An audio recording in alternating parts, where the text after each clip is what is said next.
Steel boots stomping, crashing the floor. Two wild Yinzers kicking through the door. Loud like a jag off at a pins game fight. Brace yourself, this ride ain't polite. Two dumb Yinzers, loud and proud. Heads in the clouds, voices in the crowd. Chaos brewing, they don't play nice. Hold on to your iron and grab your prime anti-slice.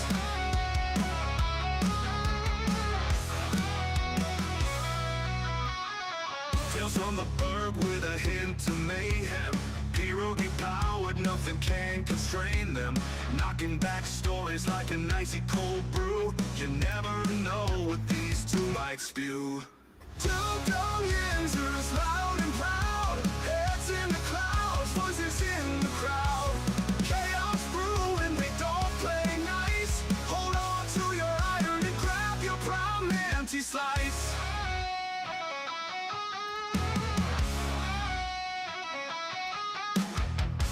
From the bug with a hint of mayhem. Pierogi powered, nothing can constrain them. Knocking back stories like an icy cold brew. You never know what these two might spew. Two dumb Yinzers, loud and proud. Heads in the clouds, voices in the crowd. Chaos brewing, they don't play nice. Hold on to your iron and grab your prime anti-slice. Rivers collide where the laughs always flow. Black and gold thunder everywhere they go. The madcap kings breaking every mold. With two dumb Yinzers, the stories don't get old. Two dumb Yinzers, loud and proud. Heads in the clouds, voices in the crowd. Chaos brewing, they don't play nice. Hold on to your iron and grab your prime anti-slice.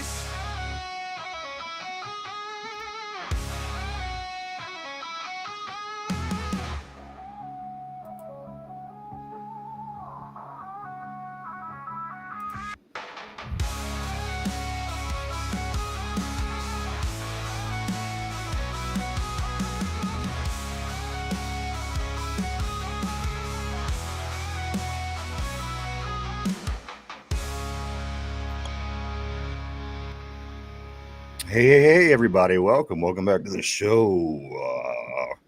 This is episode 822. I want to say this, everybody, this morning. Welcome back. Mike, this is really, it's not related to our Steelers, but this is actually one of the funniest things I've seen in a long time. This is what was in our newspaper this morning here in Pittsburgh. It goes a little something like this. The Pittsburgh City Council members want to meet with Pittsburgh Pirate leadership after another losing season. Ooh. This is that you're going to the office moment. Yeah. It was just, it was another losing season for the Pirates. With continued frustration from fans, a city council member wants to sit down with leadership to see what's going on. I like it. Accountability. Hell yeah. If the city tax dollars are going towards you, you should be held accountable. Hey, what are you doing with our money that we're giving you? I like it. I like it a lot. Bob Nutt. They fired their pitching coach, and they had the best pitching staff in the league. They pitched how many shutouts did they fire the guy? I know this is Steeler talk, but my God. And yet they keep Ben Charrington, the GM. It's unbelievable. I love it. This is way, like, Steeler fans, if you ever get mad at the team, just look right across the street at the Buccos, and you'd be like, oh, okay. It could be a whole hell of a lot fucking worse. I hope they get detention. Also, Mike, comical, brother. Just a funny thing. One more thing real quick related to baseball. The first round is starting. Derpy's Cleveland Indians are knocked out of the playoffs. They did make it to the wild card. Mike, these are your 8 teams remaining in the majors. This is your National League teams. The Chicago Cubs will be facing the Milwaukee Brewers, and the Dodgers will be facing the Philadelphia Phillies. And in the American League, the Yankees will be taking on the Blue Jays, and the Detroit Tigers will be taking on Seattle. So those are your 8 teams. One of those teams will be the World Series champion, and none of them will be Derpy's teams. So one more time. Good to see them gone. Yesterday, Derpy was texting like, I can only stay on until this time if I come on because I got the game. I got the Cleveland games on at 3. I was like, all right, bro, take a day off, enjoy yourself. But the Indians are out. The Yankees and the Dodgers are in. Surprise, surprise. But there you go, everybody. Good morning. Welcome back. Welcome back to the show. Great seeing everybody on the board this morning. It's bye week. This is the weekend to take a little bit of a rest, maybe enjoy some football. Not, have heart attacks, stress-induced type situations with your team. Maybe just sit back and watch some other teams, and maybe watch some other teams lose, because, again, this could certainly help us out. Be that what happens, Mike, and I got to be honest with you, I'm looking at this Ravens injury list, and I'm going down, and they have a pretty lengthy list over here. Yeah. I didn't realize this was what was going on. Yeah. I know that Houston has a pretty good defense, and a lot of people were giving Houston the nod on this one. I didn't realize this is what Baltimore's injury list looks like. Kyle Hamilton with a groin, excuse me. Marlon Humphrey with the calf. Lamar Jackson with the hamstring. Tackle Emory Jones Jr. with the shoulder. Defensive lineman Travis Jones with the knee. Center Tyler Lindenbaum with a calf. Adafe Owe, outside linebacker with an eye. Patrick Ricard, the fullback, a calf. Roquan Smith, a hammy. Ronnie Staley, a tackle, an ankle. Brent Urban, a defensive lineman with a finger. Kyle Vinoy, outside linebacker with a hammy. Devontae Walker, an oblique. Nate Wiggins with an elbow, and also a Zooey. Mike, the cornerback, he is out with a hammy. I got to be honest. I don't know if, again, nationally they're saying that Houston could win this game, and I'm certainly going to be paying attention.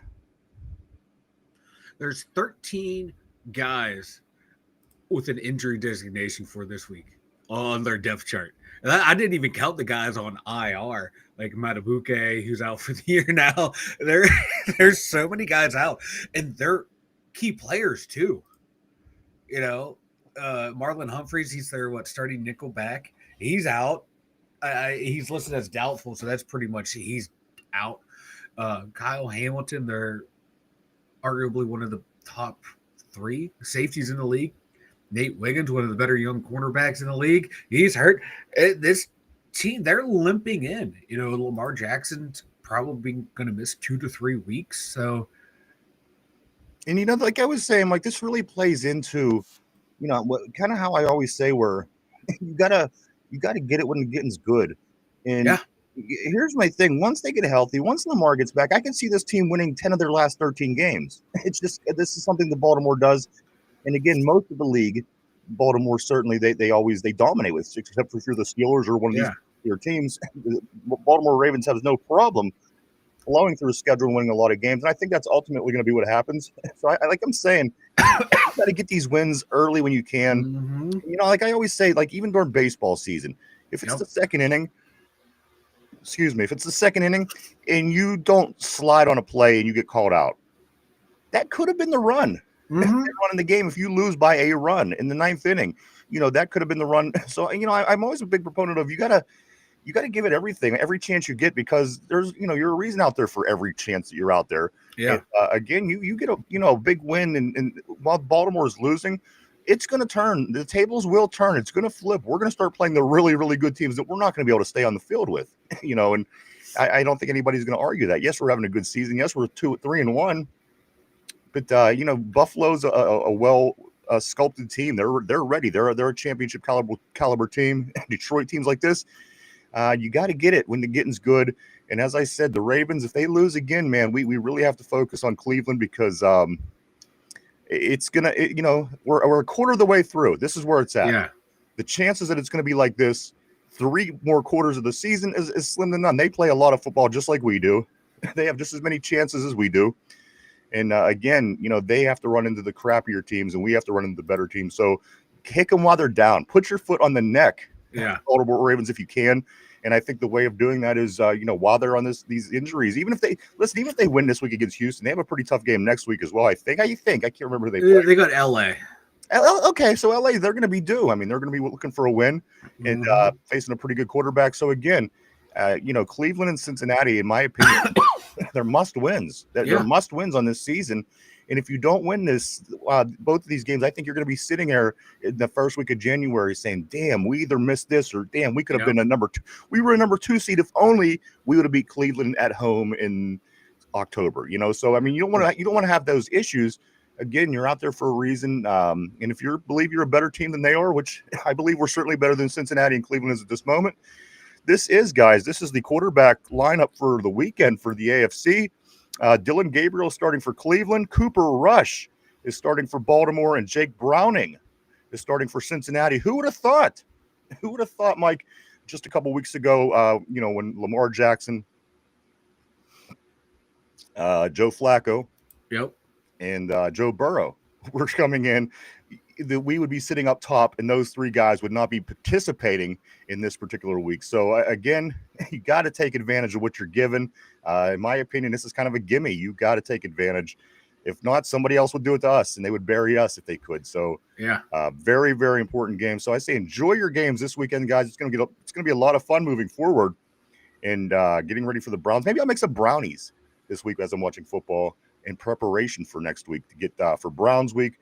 Mike, it is, and once the bye's over, it's go time. It is football from next week all the way until at least the first week of January when they wrap up the season, right around the 6th, 7th, or 8th, or whatever it is. So, guys, it's on like Donkey Kong, and we're going to be ready to make this run.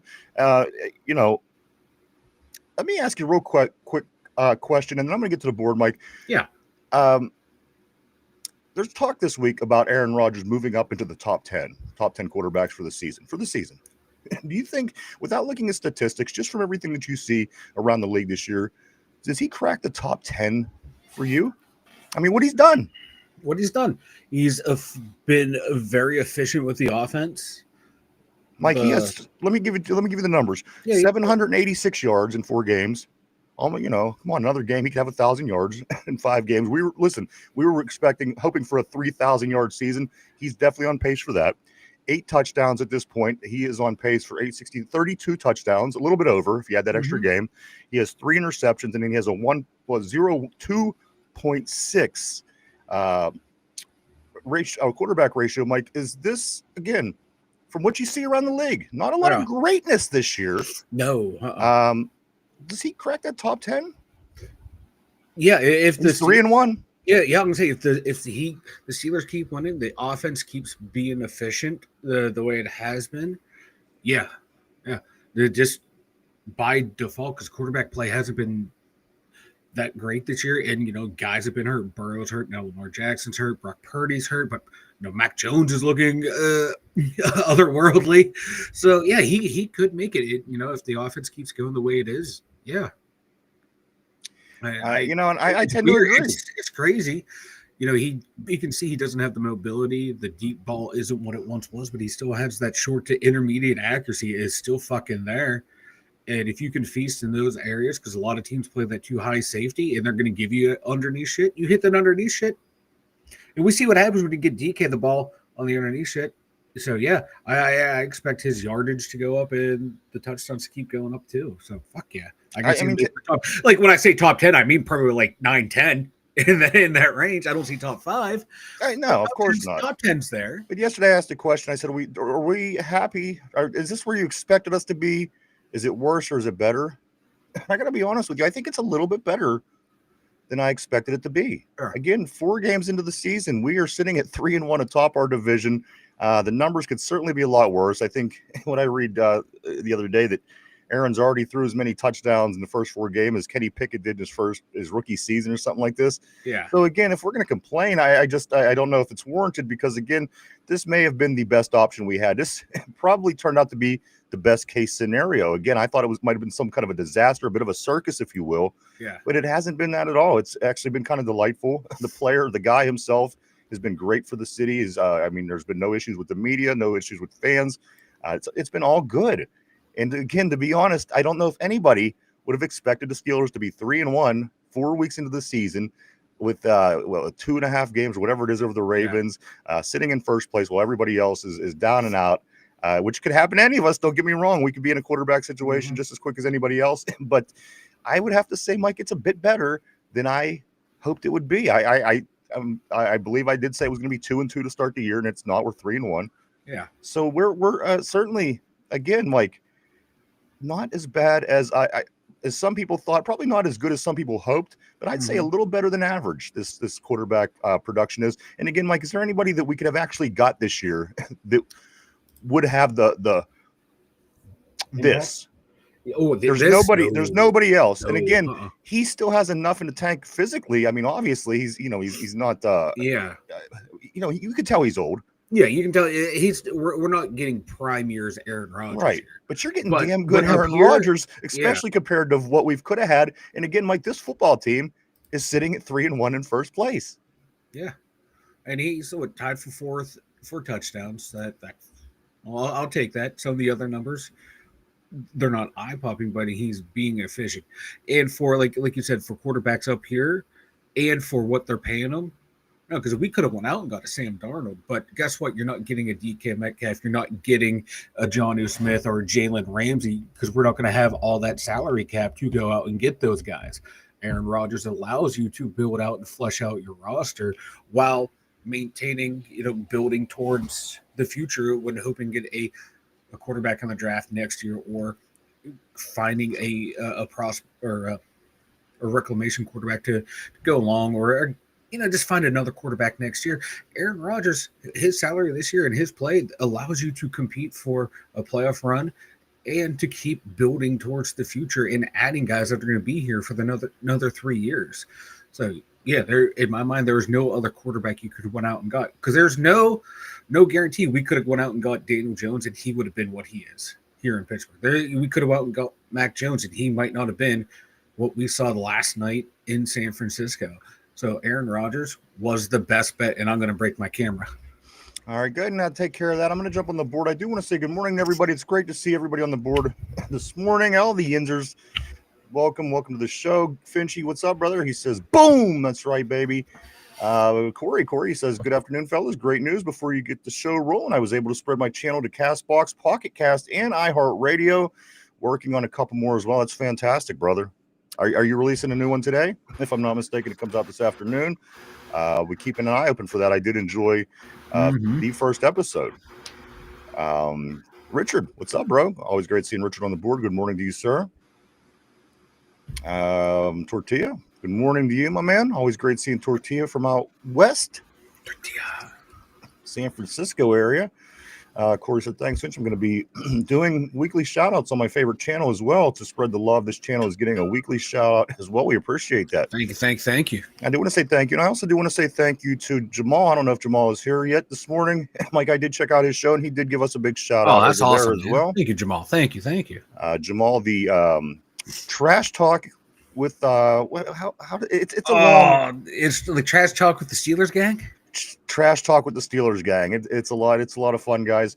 Check that and check Corey out, guys. Corey show is called Don't Drink That, of course, on Spotify, and where you're also seeing he's posting right here on the terrible board this afternoon. Check them both out. Great shows. I love them both. Finchy says, haha, fuck Cleveland. Corey says, enough about my shit. One day closer to week 6. That's right. You know what? There's good news, guys. Good news about Calvin Austin. I don't know if anybody heard, but his x-rays come back negative. So maybe not going to be out as quite as long as they were expecting. Mike, of course, they were saying him and Jalen Ramsey were going to be a few games at least. And that was after 2 weeks off leading up to that. So that's encouraging news. Big time encouraging news. Then you don't have to panic. Keep going, see what you got. And man, I was a bit panic stricken. I got to be honest with you. You were too, man. I was worried about you. I was ready. I had to talk you off of the roof of the studio. I was ready to trade you to New Orleans for this this receiver. You would trade this? Well, Mr. Olave? Vegas says, "What's good, fellas? What's up, brother? Always great seeing Vegas on the board, my man." Let's see. Vegas also says, "Ravens, Browns, and Bengals fans. I have 2 words for you. Suck it." Was what I'm thinking. What else do we got? Finchy says, like when Dallas returned a 2-point conversion the other night and it ended up tying the game in the final. Yeah. Finchy follows it up by saying, honestly, don't think that the Ravens are going to lose, but I honestly also would not be surprised at all if they blow it. And that's the thing. I picked the Baltimore. I picked Baltimore just because I think it's a better pick. I just think they're a better team, but I am going to be rooting for them to lose, of course. I just think that they're a better team, and I think that they could win. That's why I took them. But ultimately, like I said, we need these teams to lose as much as they can, especially while we're off, Mike. If we can gain a half game, I'll take on that. The teams, we'll take it. Yeah. Finchy says Cleveland does have a great defense, possibly one of the best in the league, so it wouldn't be shocking to split with them. He also follows it up by saying, but Cincinnati is so effing bad, it would be a disgrace to drop games to them. Yeah. Corey says, I'm honestly not mad that our rivals are crap, but also we need to see what we have against the top talent, because reality will smack us in the mouth fast if we don't improve, because we're winning. He follows it up by saying, so why fix anything if we're winning? We got to beat top talent to be contenders. Mark Malone, my man, what's up, brother? Always great to see Mr. Malone on the board. He says Mason would be on his way to 4,200 and 35 touchdowns by now. You know what? Aaron might hit the touchdown marker. He's on pace for a little over 35, and then whatever he would get in one more game, so roughly 36, 37. John, what's up, dude? Always great seeing John on the board. Big John Stud, middle name Mud. He says Rodgers is one of the quickest to get the ball off and relies on yard after catch. He isn't doing much downfield, just like I thought he would. The D's will adjust. They always do. You know what? And I agree, John. And I was watching something yesterday, and Mike hit the nail on the head with the two high safeties. A lot of teams, excuse me, they're not going to be able to play the two high safety because we're going to be running a lot of the less receiver sets. We're going to be running stuff with the Calvin Anderson and the extra tight ends, and they're going to be forced to bring their safeties down to some degree. And I think that opens up a lot of over the middle, at least. So, maybe if we continuously start to run the ball better, play action looks good, we could do that. We could bunch everybody in. And Mike, it seems to, again, if it's going to bring a safety down to allow us to pass over the top, that certainly has to be a way to go. Yeah. But, as far as things are going, as far as this, the Arthur Smith game plan, I'm not hating it so far. I'm just wondering when I'm going to love it. But I'm not hating it so far, and I do recognize that we could be successful using it, and they did build the right personnel. So again, with all these tight ends, with what we have going on, I hope that they continue to get better a little bit every week, and they should, as they did from week one. We've seen a pretty crappy play against the Jets. We've seen really crappy play against Seattle. It got a little bit better against New England, and it got, I'd say, considerably better against Minnesota. So as long as you keep moving in the right direction, and again, like as I said, the AFC doesn't look super strong this year. Let's just say some of these teams that are going to get in, the Colts, the Houstons, the this, that, this. Let's say this. Let's say Josh Allen goes down with an injury in January, and he's done for the season. Now this thing is wide open. If the Steelers don't take advantage now and put themselves in a position, there's going to be a team like Baltimore standing there just waiting to take advantage of that situation. Steelers, go hard every game, all season long. This game is just as big as the next. These games, listen, if you take that approach, you're going to have yourself in a playoff mindset all year, because every game is big. And then when the playoffs come around, you're not going to be sitting there with your eyes wide open looking around saying, wow, we're here in the playoffs. Treat all these games as important as the next. Don't, we have these trap games. Let's not fall into a trap game. Let's not look over anybody. Let's take every game like it's the most important game of the year. And again, get these wins early, Mike, because again, when other teams are losing, that's the best time to get the wins. When you win and they win in the same week, there's nothing gained. Nothing gained, nothing lost. These are the weeks. Cleveland is a must, in my opinion, if the Steelers are going to have a successful season this year. You can't go with that mindset that Big Ben said the other day of like, oh, you got 2 bye weeks. Absolutely. You cannot have that. And I love Big Ben. I think he's one of the all-time greats in the NFL, but I think that's what will separate him from Aaron Rodgers. I don't think Aaron Rodgers is going to have that mindset of, now this is a bye week going up against Cleveland. You can't think that, especially with their defense and their defensive front. You can't go in with that attitude. Like, that defense alone can win you a football game, even with a Dylan Gabriel or Shedeur Sanders or Joe Flacco at quarterback. That defense is good enough to win a game on its own, so you got to go in focused. And anybody that says otherwise, and again, they will. People will tell us how bad Cleveland is. But look what they did. They just beat Green Bay. Yeah. Come on. With the exception of the Philadelphia Eagles, Mike, I think the Green Bay would certainly be the other team from the NFC Conference that's probably going to be given a good run, certainly in January, February. So, you can't overlook. And you know what? I think it's appropriate for Ben because he's not playing. He's not a player. He's not. But don't spread that to the team. Yeah, you know what I mean. You got to kind of say it tongue in cheek, and again, hope none of the guys pay attention to that because again, you got it's a whole different mindset. You have to go in like these are the best team you faced, and you give it everything, and you come out with that win because at the end of the day, these early wins, Mike, they add up, and especially these and I'm not saying it to be funny, but these Mike Tomlin teams, they have those late season breakdowns a lot of the time, and if you run into that issue, these wins are super important. Let's just say we do run across a streak of games where we lose 2-3 in a row as we start playing Buffalo and Detroit, which again, you want to see us play well against those teams because they're playoff caliber teams. But again, you're not, you're probably not going to win them all. So you need to win these games that you should win. But if you could go with a split amongst them, you can be fine. But like you said, you don't want one of those losses to spread to another, because we've seen it like one loss leads to 2 and then 2 leads to 4 and you're like, oh shit, what the hell just happened? We were rolling. So keep it now, keep the foot on the gas and keep going. Do what you have to do to win these next 2 games in the division, and then take back and assess the landscape from there, and then get your nose back to the grindstone and go at it, because Baltimore, they have the potential to climb back out of that cellar. Harbaugh's like Tomlin. He's not going to let the team free fall. They're going to win a lot of games. They'll find a way to rebound. They're going to win a lot of football games this year. If you have a running back like Derrick Henry, you just feed him the rock. There's teams that aren't as good as they are as a whole that have somebody that isn't as good as Derrick Henry that wins football games. See what I'm saying? That they're just a good team. They're built to be an AFC North team. They're built to beat the Steelers. Every year, that's what they do. Yeah, because they have if they miss Lamar for 3 weeks, it's only 2 games because they got the bye week, and then coming out of the bye, they got Chicago and Miami.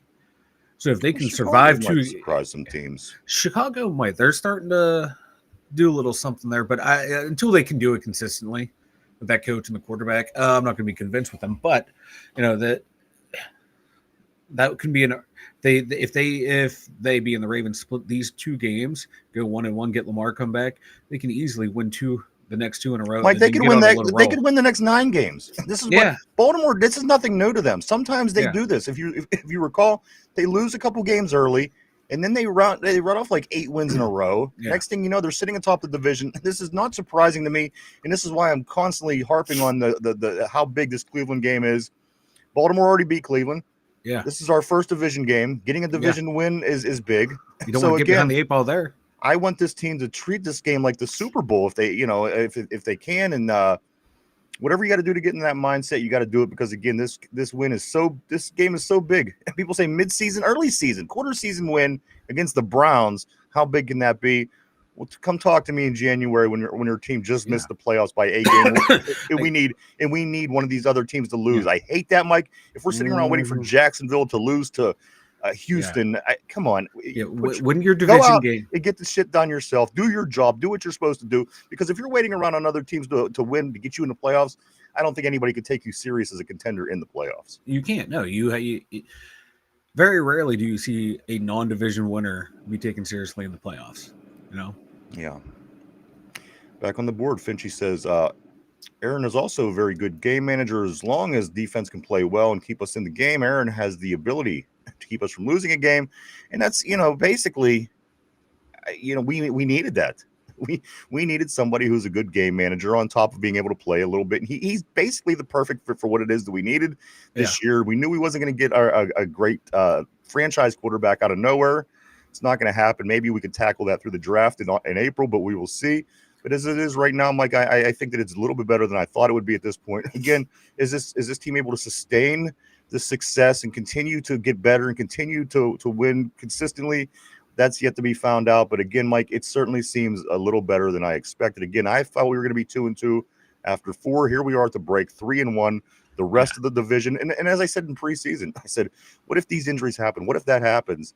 And and guess what? Those injuries are happening. So we got to take advantage. Yeah. Mike, you may not get these opportunities again. Let's say Lamar gets healthy in 2 weeks, comes back, and they make a run. You're going to be wishing that he was just out one more week so you could try to take advantage. So again, big game against Cleveland. And people laugh when I say that, but in the big picture, again, I always like to say zoom out.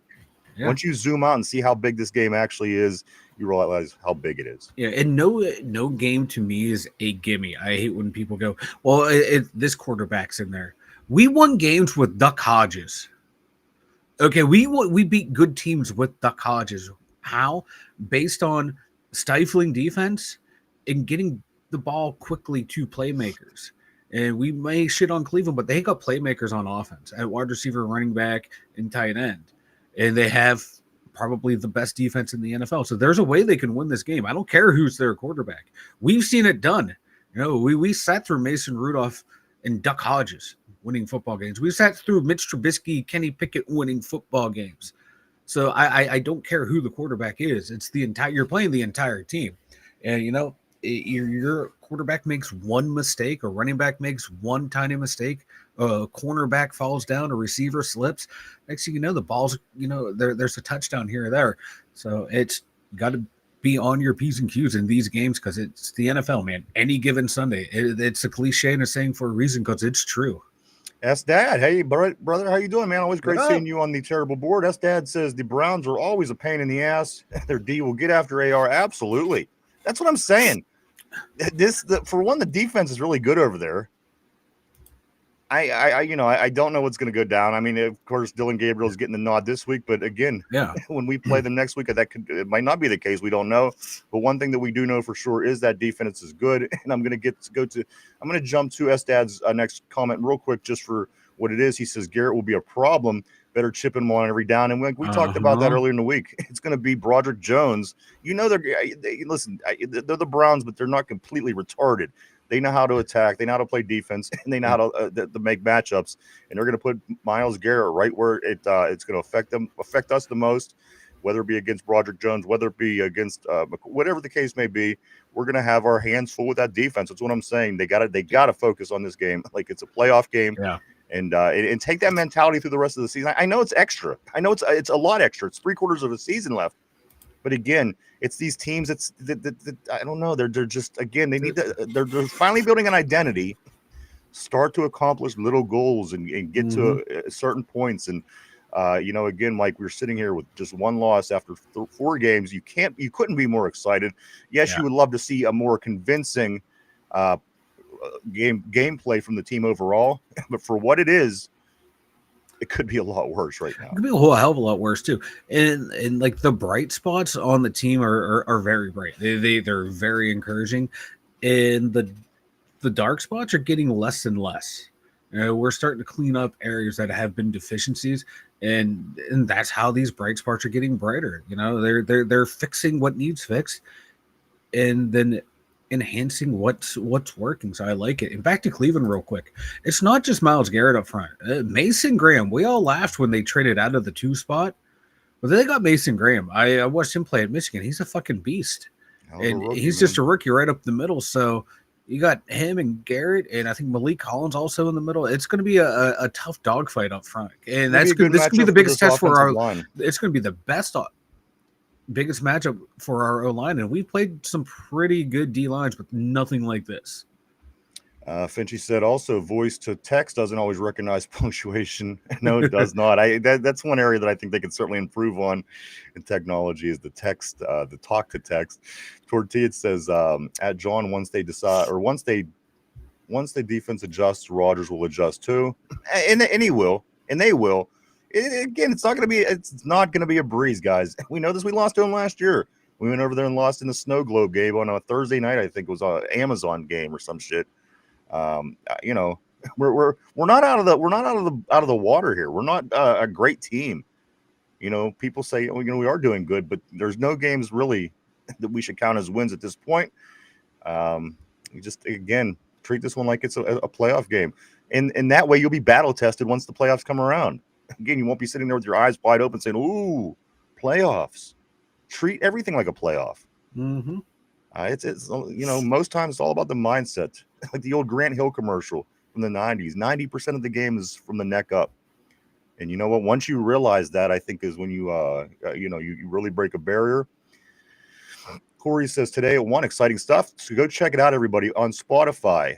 Don't drink that. It is a conspiracy theory podcast. Corey does every Friday at 1 o'clock. I'm excited. Go check it out, everybody. John says, TJ, the quick release is because the team and Rodgers don't trust the O-line to protect him. The O-line must improve for Rodgers to adjust to the long game. Absolutely. And another thing is you gotta think maybe at some point in this again from week 1 to week 4, I'd say the offensive line adjusted. I don't know if there's a game that Aaron Rodgers hasn't got sacked on the first play. It doesn't seem like it. But once they got that out of their system last week, Mike, I think there was only 1 sack for the rest of the other 59 minutes. So there's only 2 sacks, limited pressure. Yeah, they're getting the ball out, but hey, it's working. This, Ben, even when he had AB and Juju and Martavis Bryant, he was getting the ball out quick too. Not quick like this, but he was getting the ball out quick. And I'm okay with that. Get the ball quick to your playmaker. And you don't have to hit 30, 40, 50-yard bombs down the field. Some of those, 15 to 20-yard back shoulders that he's thrown to Calvin Austin this year have thrown defenses for loops and got big chunk gains. That jump starts the offense. For sure. Let's do a couple more messages on the board. Corey says Jamal's channel is dope too. I watched a couple of his videos last night. I do too. I like it. Again, go check them out right here on YouTube, Mike. It is. How does it go? It's the long title that gets. Yeah, I know. It's was it Trash Talking with Steelers? The Steeler Gang. Steeler Gang. Yeah. It's Trash Talk with the Steeler Gang. Check them out. Let's see. Also, Mark Malone says, I lost a Discord link from chat. Tried to join from the link through the website, but you come guzzler said I wasn't invited. No, you're invited. I'll figure it out. Yeah, send them. Do what you got to do, Mike. Yeah, I'll figure it out. S-Dad says, no, Burrow's a gift. Can't split with them. You're right, man. You can't. The defense. Listen, they're just a really bad team. Last week, I can't remember who they played, but it was, I think the game, it was Denver.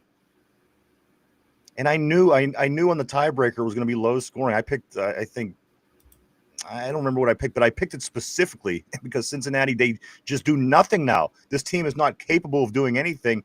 Let's just say they catch a lightning in the bottle and something good with one of these 2 receivers happens. They have 20 other players that just aren't. It's not a good thing in Cincinnati. You're right. We cannot split with Cincinnati. I say they are by far the worst team in the division. And I say, watch now, you're going to start to see them falling in the standings moving forward because, again, they're nothing. They're nothing without Joe Burrow. And I got to be honest, they didn't look great with him early on in the preseason. So, you know what? We'll take it. Again, I couldn't agree with you more. It is definitely a gift. We got to take advantage. Talking trash with the Steelers gang. Trash with the Steelers gang. Yeah, that's for Jamal. Yeah. Aaron Jade said, here we go, Steelers. And then he follows it up by saying Steelers are going to get healthy and gel by the end of the season. We're going to go into the Super Bowl. You know what? I'm right there with you, man. I hope you're right. I really hope you're right because we're going to be sitting here getting ready for the Super Bowl together and talking football in February, and it's going to be fun. And I'm here for it, man. And I hope you're right. Mike, what's up, man? Mike Carr says Cleveland ain't horrible. That D is legit. Absolutely, man. That defense is the real deal. Great seeing you on the board. I do want to say that. Good afternoon to you as well. But no, you're right. They it's a really good defense. Really good defense. John says Rams, Lions, Bucks are all NFC contenders as well. I agree. I think when you're talking top dogs, they might be Lions, yes. Eagles, yes. Rams might be in the tier below. The team that played last night certainly was. And the Buccaneers, I think that they're good, but I think they're kind of a tier below Philadelphia as well. And again, Minnesota, I don't think is what they were last year, but you're right. Those are probably the 4 best teams from the NFC, I think. John also says, I don't trust San Francisco with Purdy or Jones. Yeah. I got to be honest. I didn't expect them to beat the Rams last night, but, it happens. Somber says it depends on when their defensive players come back. Having Lamar back isn't enough. You know what? That Cooper Rush, he did some things in Dallas, and there's a couple times I thought, well, this kid isn't bad, but then he turned into Cooper Rush. So again, I don't know. We'll find out what we're going to see this weekend. And again, let's root for the Houston Texans because it'd be nice if Baltimore drops to 1-4, Mike. But I think it's a very possible that again they're just overall they're a solid team as we are. When we didn't have the quarterback, and we didn't have this, and we have injuries that we're battling, the Steelers still find ways to win games. not to be dominant, not to, they're a good enough franchise where they're probably going to be able to win some games without the guys that they need, as do we. They're a good football franchise. It is what it is. John says stud D coordinators like Nagy know how to play Jackson. That is why he's exposed in the postseason. And you know what? We play Jackson pretty well as well. If it wasn't for the last 2 games, we had an 8-game winning streak against Baltimore heading in to that second meeting with them last year. And of course, the playoffs happened, and you know what happened then. But we generally have good luck with them. Tortilla says Aaron Rodgers will hit Garrett in the head with a helmet for Rudolph. John says Mike is right. The Browns aren't winning a Super Bowl, but they can still win an ugly game. Absolutely. They are the perfect spoiler team. And the fact that they're the Browns, and the fact that they're ugly, and the fact that nobody likes them, that just makes them all the more the villain. The upset, a team that will upset somebody, and you're just like, the Browns. Somber says, go back to the last game we played the Browns. Washington owned Garrett. Okay, the first one was the snow globe. The second one was a win or vice versa. But again, big game, Somber. We got to watch Cleveland Sunday morning, see how they play, see how they look against Minnesota. Again, we just played Minnesota, so it's going to be, kind of an easier way to look at it, see how that game turns out. And again, take next week like you're planning for the Super Bowl. John says a smart Garrett would attack the middle away from Washington. John also says, I read Rodgers' release against the Vikings was one of the fastest in his career. I believe it. I think it was like one of the fastest in NFL history. I believe it. Mark Malone says, Rodgers hasn't had time to let anyone down. Hasn't had time to let anyone run a downfield route. Follows it up by saying they don't have time to develop. John says, this is why stressing about another wide receiver isn't important to me. At this point, I've kind of come to accept that they're probably not going to go get a receiver. I mean, it's another year in, and we're here, and maybe if Calvin's injury was a little bit more serious, you got to remember, guys, we have 1 month from tomorrow to trade deadline.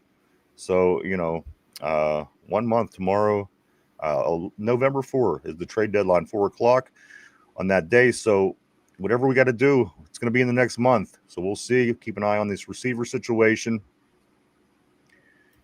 Mark Malone said, thanks, Shaw. I clicked it right away this time. All right, awesome, man. Yeah, get set, dude. John said the Rams lost that game last night. The refs effed them too. Yeah, and that's the thing that I was looking on the pick 'em. Every single person picked the Rams. So nobody lost any ground or gained any last night. Mark Malone says, Rafigan closed my browser last time. Oh, it's all good, man. McVay is human and effed up. Yep, sure did, man. And finally, Corey says, so it sounds like we really need to rely on our banged up defense to get some points since we have a hard time moving the ball. We can't afford to Green Bay that game. Green Bay? So anyway, but you're right. But here's the thing. We do have the pieces on defense. Let's just say somebody's banged up. Yes, they're banged up. But we can still have a lot of pieces on the defense. And again, we have more pieces than a lot of teams have with our depth than they have overall. This team is, we spent a lot of money on this defense. So if Jalen Ramsey, let's just say Joey Porter Jr., you didn't really miss him. Yes, you would have loved to have him for those last 3 games, but you didn't really miss him because you have depth and you have a nice defense, and they paid money to get a lot of good players. And this week, I think it's going to be the same thing. Next week, if JPJ comes back and you're missing Ramsey, yes, you're missing a big piece, of course, and we'd rather have it, obviously. But at the end of the day, I think we're going to be fine, and it's not going to screw the game up, and we're not going to be like, man, we lost because we didn't have him. Look at every layer. We have good things going on. So, again, I think that certainly, we're a good football team. We're the Steelers. We're 20. We average 24 points per game in the NFL. It puts us around like tied for like 16th. But right above us by 0.3 to 0.6 is Kansas City, Tampa Bay, and LA, teams that people think have all these really good offenses. Yeah. We're not that far off, and then to get into like the top 10 is one and a half more points a game. So there you with go, with the guys. juggernauts, Minnesota Vikings and New England Patriots at 25.5. We're 1.5 points off the average per game for us, and the offense hasn't been bad outside of that. What the Seahawks game,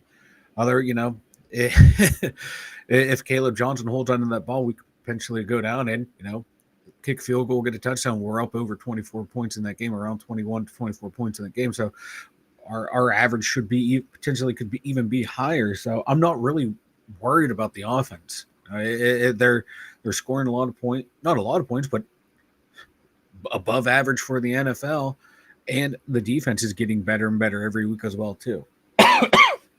Number wise, I'm going to look at this here. Like the very first game, Aaron Rodgers had 244, 4 touchdowns, no interceptions. Seattle, he actually threw 203 yards, had 1 touchdown and 2 interceptions. Of course, his rating was only at 58 in that game. Game 3 against New England, he only had 139 yards, 2 touchdowns and an interception. And then again, Minnesota last week, Mike, in Ireland, of course, 200 yards, 1 touchdown with a 119.7 rating. So, I mean, nothing is really sticking out to you. I think Finch really nailed it on the head. It's this, Mike. The guy's smart. He could lead a team, and he's managing games, and he's doing just enough on the field. And again, Mike, for a 42-year-old quarterback to come out and be 3-1 with 8 touchdowns after 4 games, I think you could kind of call this early success. Yeah, to me, it's early success, and the offense seems to be getting better week in, week out.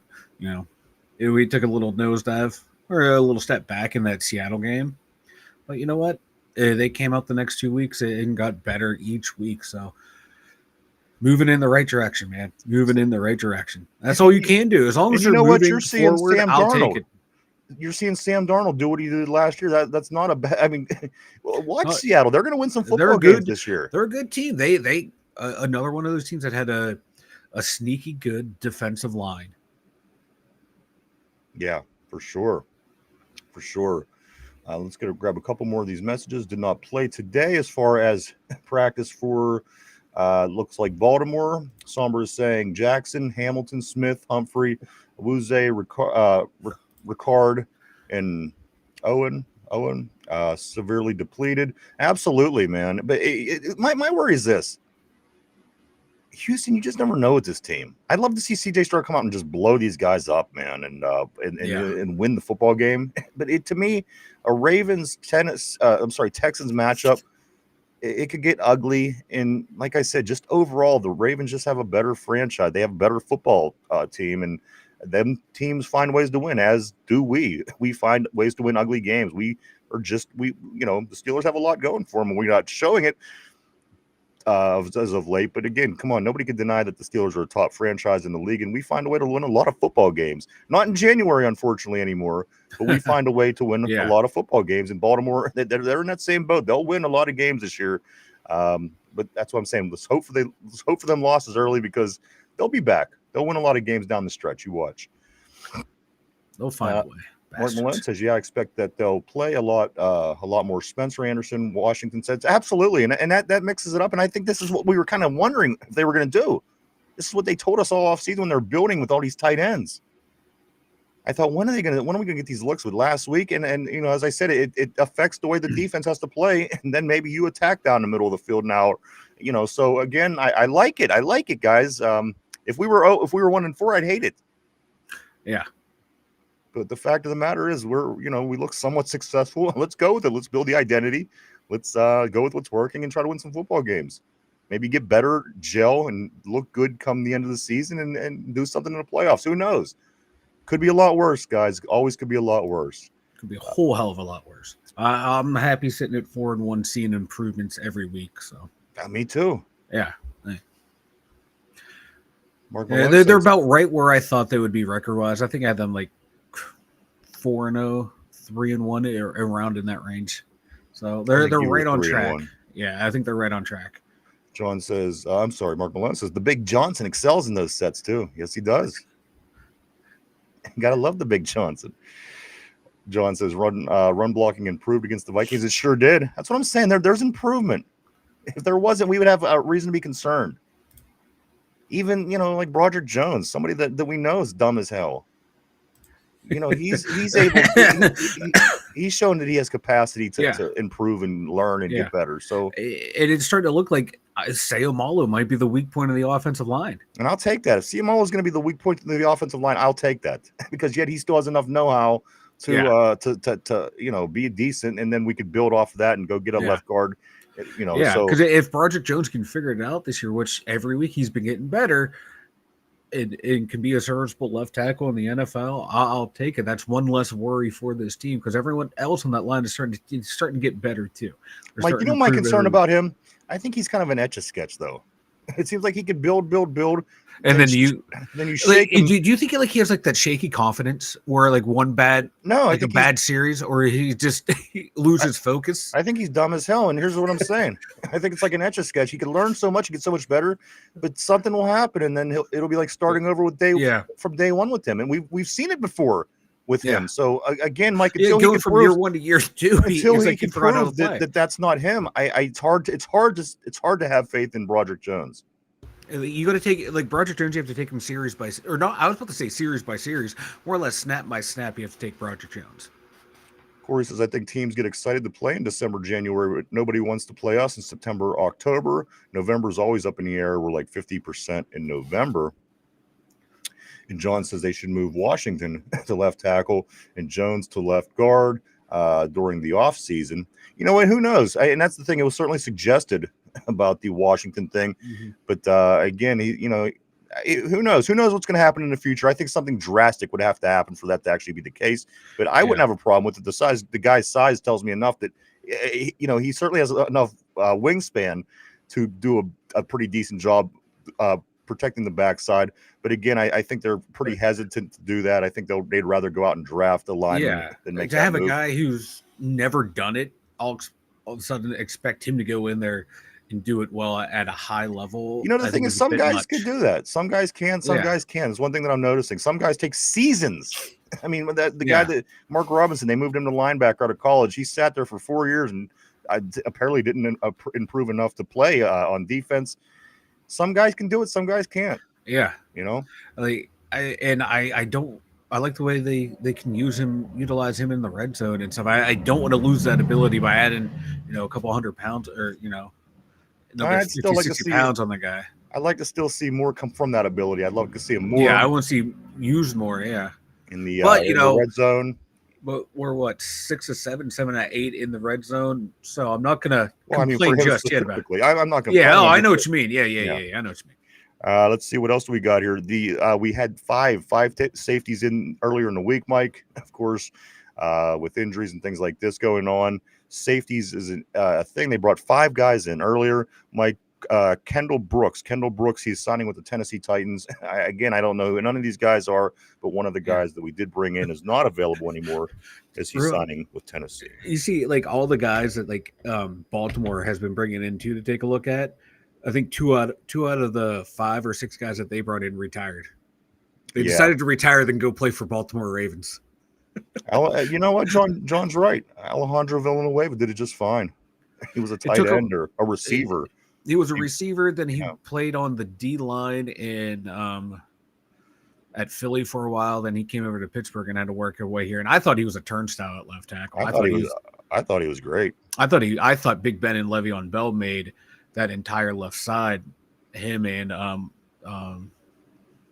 forget the other guy's name, the left guard at the time. I thought they were elevated by the play of the guys around him. I thought he was a turnstile, and Ramon Foster was also a turnstile at left guard. I just never was impressed with those guys. I know you never liked him. I always thought he was a really good left tackle. The guy's size, the guy that's 6'9", chances are he's going to be able to block your back, and I will take that most of the time over not. To be honest with you, because the wingspan on a guy that's 6'9", there's not many people that's getting around you. They have to find a way to get through you, and it's not easy getting through a guy that's 6'9" either. So I always liked him. I was never impressed. I watched him play and I thought Marvell Smith was a way better left tackle than him. I thought Marvell Smith was average, but I did. And RB's agreeing with you on the board. I do want to say good afternoon to RB as well. He says Villanova was overrated. He's as good as Dan Moore. He just got that military vet rub from fans. AV did fall off the last few years weren't great. I agree, but at one point I was very satisfied with Villanueva. And that whole line kind of fell off too at the same time. Like once DeCastro started getting hurt and Pounce started getting older, like that core four of that unit, just their play just dropped. But they got bailed out a lot by Lev Bell and Big Ben. I don't know. I'm sorry, Levy and Bell made those guys a shit ton of money. Well, those three guys didn't exactly win anything on their own merit. I can tell you that. We should have certainly won more to having those three particular guys on the same team at the same time. I don't blame it all on the line, but I don't blame it all on the line either. I just said they got elevated by some really good talent around them on offense. All right, there you go. RB says Max Starks was always extremely underrated. I love Starks. Yeah, I love Max Starks. I love Starks. I don't know. I thought we've had some pretty good left tackles all the way up until just recently. Calvin Beecham was another underrated guy. You like Guy Wimper. What are you talking about? The guard. Guy Wimper sounded like he should be playing left wing for the Montreal Canadiens. Or on Barney or some shit. Coming down the left wing with Rocket Richard is Guy Wimper. Guy Wimper. He scored 75 goals last year, eh? Also, Mike, Terrell Austin. Terrell Austin is saying that they will absolutely break out the three outside linebacker packages when Highsmith gets back. Mike, that is from the defensive coordinator's mouth himself. I can't wait for those three outside linebackers. I've been wondering why we haven't done it, but now that everybody's going to be healthy, once Highsmith gets back and Nick Herbig will be healthy, and we actually have everybody available at the same time, we'll be able to do it. You know what?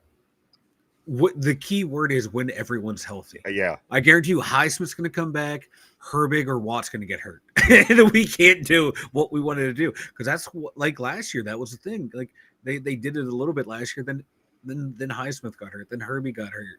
So I will believe it when I see it just because of the injuries. I like what they're starting to do on defense, moving guys around, blitzing from different angles, setting up blitzes. This is can add a whole new dimension to that defense, but can they stay healthy? And the track record for those three guys has proven no. Like I'm gonna, it is Pittsburgh. I am gonna stick with the defensive theme here for a little bit. Let's take a look at Nick Herbig's numbers through the first. He played 3 games. You got to remember, he didn't play the first game. So Nick Herbig, after 3 games, 10 tackles, 2.5 sacks, 4 tackles for losses, 8 quarterback hits, 1 interception, 1 forced fumble, 1 fumble recovery in 3 games, and now it's 178 total snaps. Coming out to a little less than 60 snaps a game. Mike, I cannot wait to see the 3 outside linebacker packages. Yeah, me too. I mean, he's playing out of his mind. And here's the thing: this is the guy that you knew he was, and you could see it early on. And just the fact that he gets to work with TJ Watt in practice, and again, there's just so much to learn from certain people, and TJ is a good person to learn a lot from. Mike, I'm very excited about this defense, especially, again, these outside linebackers.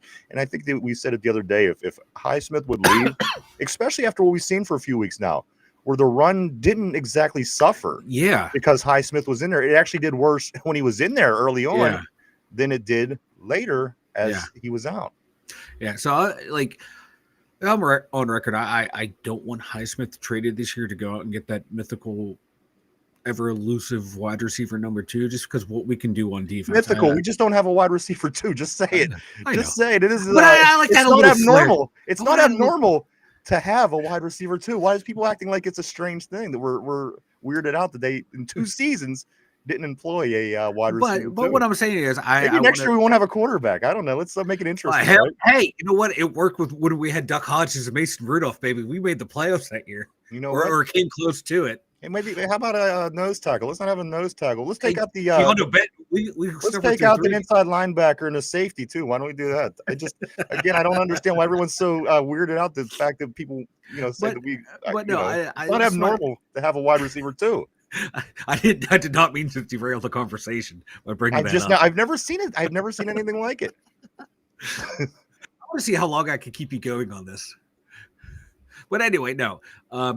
I want to keep Highsmith because those guys tend to get nicked up for a couple games here and there, and we haven't seen the drop off with Nick Herbig. And Nick Herbig's growth and development from year 1 to year 3 has been so much better than what we saw out of someone like a Bud Dupree or an Alex Highsmith. And I think the future's bright for him. Hopefully, we can extend him, keep him here a long time. But that 3-headed monster of outside linebackers and I like it because TJ Watt has the ability to drop back in coverage. Highsmith can do it as well. So start scheming up plays to drop these guys off into coverage. One of the big blitzes last week was Patrick Queen's sack. They set that up by having him drop into coverage. And then when they brought the blitz, no one guarded him because they thought he was dropping into coverage. Now you have 3 guys who can blitz and cover. Now you can start confusing offenses. Okay, who's coming, who's not. So I keep all 3 of them. I'm excited to see what happens. But can they stay healthy? Also, Mike, this is. I just want to stick with defense here for a couple more things. PFF, we go on about how ridiculous these guys are. Yes, they're great.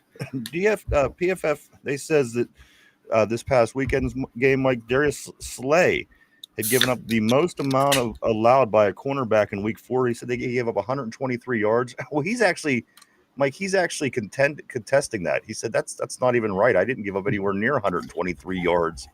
So PFF has Darius Slay being the worst cornerback this week, basically. Yeah, it goes back to what we've been saying, and finally what Steve Spagnuolo said. PFF does not know the player's assignment, and just because you're in that area and someone catches the ball, that might not have been your guy. You could have been covering for someone else's blown coverage, and then the fans and PFF is going to say, "Oh, well, you were there, so therefore it's your fault." So yeah, I don't see that at all. Did he give up catches? Yeah, but was he locking up Jordan Addison on some of these big plays? Yeah.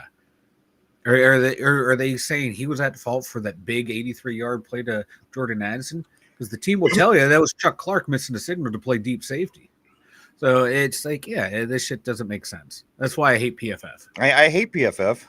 It's a good. I like their advanced stats. I like their advanced stats, but this shit right here does not. No, fuck their grades. If they were accurate, it would be great. Yeah. The fact that there's things like this, you can't listen. If there's one thing like this, then you have to throw out the whole book because let me give you a little bit more.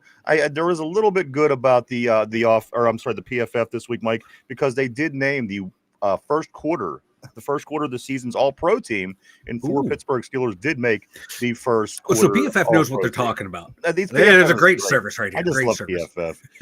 But these 4 players, Mike, Cam Hayward, DK Metcalf, Jalen Ramsey, and Chris Boswell are named to the quarter season PFF All-Pro team. Cam Hayward, DK Metcalf, Ramsey, Boz. I don't think, with the exception of Cam, I don't think that you could argue with any of the other 3 at all. Yeah, I think Cam had the last 2 games. He's one of the couple best defensive tackles in these first 4 games, is what they're saying. No, his first 2 games he was invisible, but the last 2 games he was coming on strong. Yeah. Now, if you base it off those last 2 games, but the totality of it, no. But he's playing the way I want him to play these last 2 games. So I'm not going to take anything away from Cam Hayward. I'm being happy this week. We do make our return next week to play against Cleveland at home after the bye. We have the Iron Eagle, Evan Washburn, and the J.J. Watt team announcing this game, Mike. As it seems to me like we get a lot of J.J. Watt games. This is like the 3rd one. I think we're 1-1 with these guys. Or are we 2-1? With the first game? We had the first game and the New England game. So we're 2-0 with this matchup. All right. Well, because the Seattle game was on Fox, so that should have been an automatic loss right there. We lose every time we play on Fox. And you know what? So we'll take it as long as And I don't mind them. Like Iron Eagle, when he first came onto the scene, I don't know how many years ago, I hated him. But I love watching any game that he calls now, whether it's a Steeler game or not. So And J.J. Watt. Who would have thought? I like J.J. Watt, the analyst, more than I liked him as a player. Oh, the player was great, man. No, the player was great, but he wasn't on my team, so I hated him. Let's get back to some of these comments on the board. Mike, I'm seeing some things coming up, but I don't want to get too far past the subject by the time we get to them. Yeah. Let's go right here. I'm going to go right here where our B says, Beecham was awesome. I never got why guys with that build never got the fair shake. Hard to go underneath the shorter guys like that. Always confused why that hasn't caught on. Right? Because they talk about leverage all the time coming around the end of these big tackles. But put the little guy out there. He was a beast. I liked him. RB also saying we're doing it again with Troy. John says, how many passing targets has Washington had? Not many. Mike, look that up real quick. Yeah, give me 1 second. Yeah. RB says, let's see, you all want to see the 3 outside linebacker package. I want to see them let Wilson rush off the edge. That speed alone would be hell for offensive tackles. Not every step, but change it up once in a while. Absolutely. You could, that's the thing about Wilson. You benched him early because he wasn't, he wasn't that thumper you need in the middle. But there's a lot of things that guy can do. I think Wilson can play safety. I think Wilson can play outside backer. I think you could use Wilson in so many ways, and that's where he's extra valuable because you know what? When he does play, he plays 110% every play. I like the value that Peyton Wilson brings to this team. Darnell Washington, 3 receptions on 4 targets for 20 yards. So a target a game is what this big monster of a man is getting. And a 2-point conversion and a pass interference to set up a touchdown. Oh, that's great. A guy that size should be doing a lot more, in my opinion. But like last year, man, they started every game out with that little out route to him to gain 8, 9, 10 yards to get the offense. One catch going. a game is where we're at. With we gotta. Hey. So let's think about. We have all these pass catchers, and our running back, I think, is still number 2, and he missed a week. Yes, he is still the number 2 receiver. Think about it. I mean, Roman Wilson, he has 1 pass thrown to him. He was supposed to be no. He has 2. It's 2 for 1. Mike, I don't care. Roman Wilson has 1 pass to him. Darnell Washington has 4 passes to him. That's 6 passes in 4 games to these 2 guys. These guys are supposed to be big parts of this team this year. Yeah. That's all we heard in the offseason. Oh, you don't need this because we got Roman Wilson. Oh, you don't need that because we're going to use a lot of tight ends. Pat Freiermuth only has 7 catches on the season. Yeah. So, I guess go with what works, which is what we're doing. And maybe at some point it'll all start to make sense. But again, all these targets, very, very little opportunity so far. And again, Mike, Chris Hoke ended up coming out saying about Pat Freiermuth, he calls on the Steelers to focus more on Muth, or he's not going to be happy, was the comment that Chris Hoke made, former nose tackle and Super Bowl champion of the Steelers. Again, Mike, seven catches for Freiermuth in 4 games.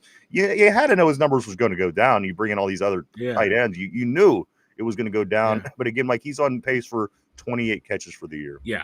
Yeah, well, if Muth wants the ball, don't drop the ball in the big situation. Well, come on, that's unfair. The guy's been solid for the first 5 years. I know. Yeah. He drops 1 ball and everybody hates him. That's crazy. I think he might be in the Aaron Rodgers doghouse. And here's the thing. He had a bad game. He dropped the ball down the sideline, and when he missed a block on the field goal. But I'm going to be honest, the guy's been so solid. Yeah. I'm not saying he's great. I'm not saying he's one of the best tight ends. But the guy's been solid, and he hasn't done anything to piss us off until this season, Mike, on those 2 particular plays. I think it's kind of unfair, the beating that he's taken. Again, I thought that on pace for 28 catches. Yeah, I thought those intermediate seam routes running up the hash marks, that's where he would feast, and he hasn't. He's just not getting the looks. He's not even getting the opportunities. That's the thing. Like a lot of guys aren't getting the looks. It's like DK Metcalf and then a check down to Jalen. And we're fine because we're like, well, you know what? Aaron's finding a way to win, and he is. So, what are we going to do? Complain about this all day? I can't complain about Muth. It's just again, it is what it is. He's on pace for under 30 catches. I don't think it's all on him. I don't. Let's move forward though. A couple here. Right about here. Looks like everyone's talking about no wide receiver. Everyone's fine with no wide receiver too. Apparently, I'm the only person. John says Arthur Smith isn't big on a wide receiver too. This is known throughout the league. RB says, I'm serious. Sit down someday and go over the NFL rosters. You'll be shocked to learn that more than half the teams in the NFL don't have what we would call a wide receiver two. I'd say about 65% don't. Mark Malone says Villanueva played lights out for a couple years. I thought so too. It seemed like everyone really started coming down on him after he had the military thing where he went out and saluted the flag. That's when it seemed like all the hate started coming. I hated him from the get-go. I know you did, but I'm talking about just in general. People, for whatever reason, he took a stand and it was like, oh, well, and I get it. It's not the platform for politics, and but you do have to do the national anthem. So I don't see what the biggest deal. Why was the biggest deal? John says the Steelers' O scheme won't attract a good wide receiver too. Agents and players watch. Absolutely, but I mean, you can't say that we couldn't have got somebody. We could have got somebody. I think it's more on us. I definitely think it would be more on us than agents saying, "Oh, don't go to the Steelers." John also says PFF is used to support or to disagree with an opinion. That is what makes it bad. Yeah, you're right. Hell yeah. I can use that to back me up or just say, no, this guy sucks. Yeah, and that's what people do. So you know what? Mm-hmm. It is what it is. That's why you see it. It's got to light something up in your head when you do hear PFF though. It's perfect for people that are like just casual football fans. Go, here's something. I don't actually have to watch the game, Right? Or study anything. I can just point to this number right here and say, oh, he's better. It says it right here. He's better. Mark Malone says Highsmith probably won't play 10-20 snaps before going out for several games again. Vegas says Cam has 2 passes defended that ended up as picks. All right, yeah. You get plus 90 points and a cold star from PFF. He's been disruptive in that way. You're right. He gets his hands up. He gets his big paw up there. And again, it was the last 2 games. Yeah. So you know what? I don't think he's terrible. I think he's somewhere between where he was playing consistently and what he played last year. I think he's in between there. He's not doing great. He's not doing terrible. He's again getting right now. He's trending towards playing like he did last year, based on the last 2 games. If he can keep going that way, he's also trending how he played before that, depending on the first 2 games. Yeah, I know. Hey.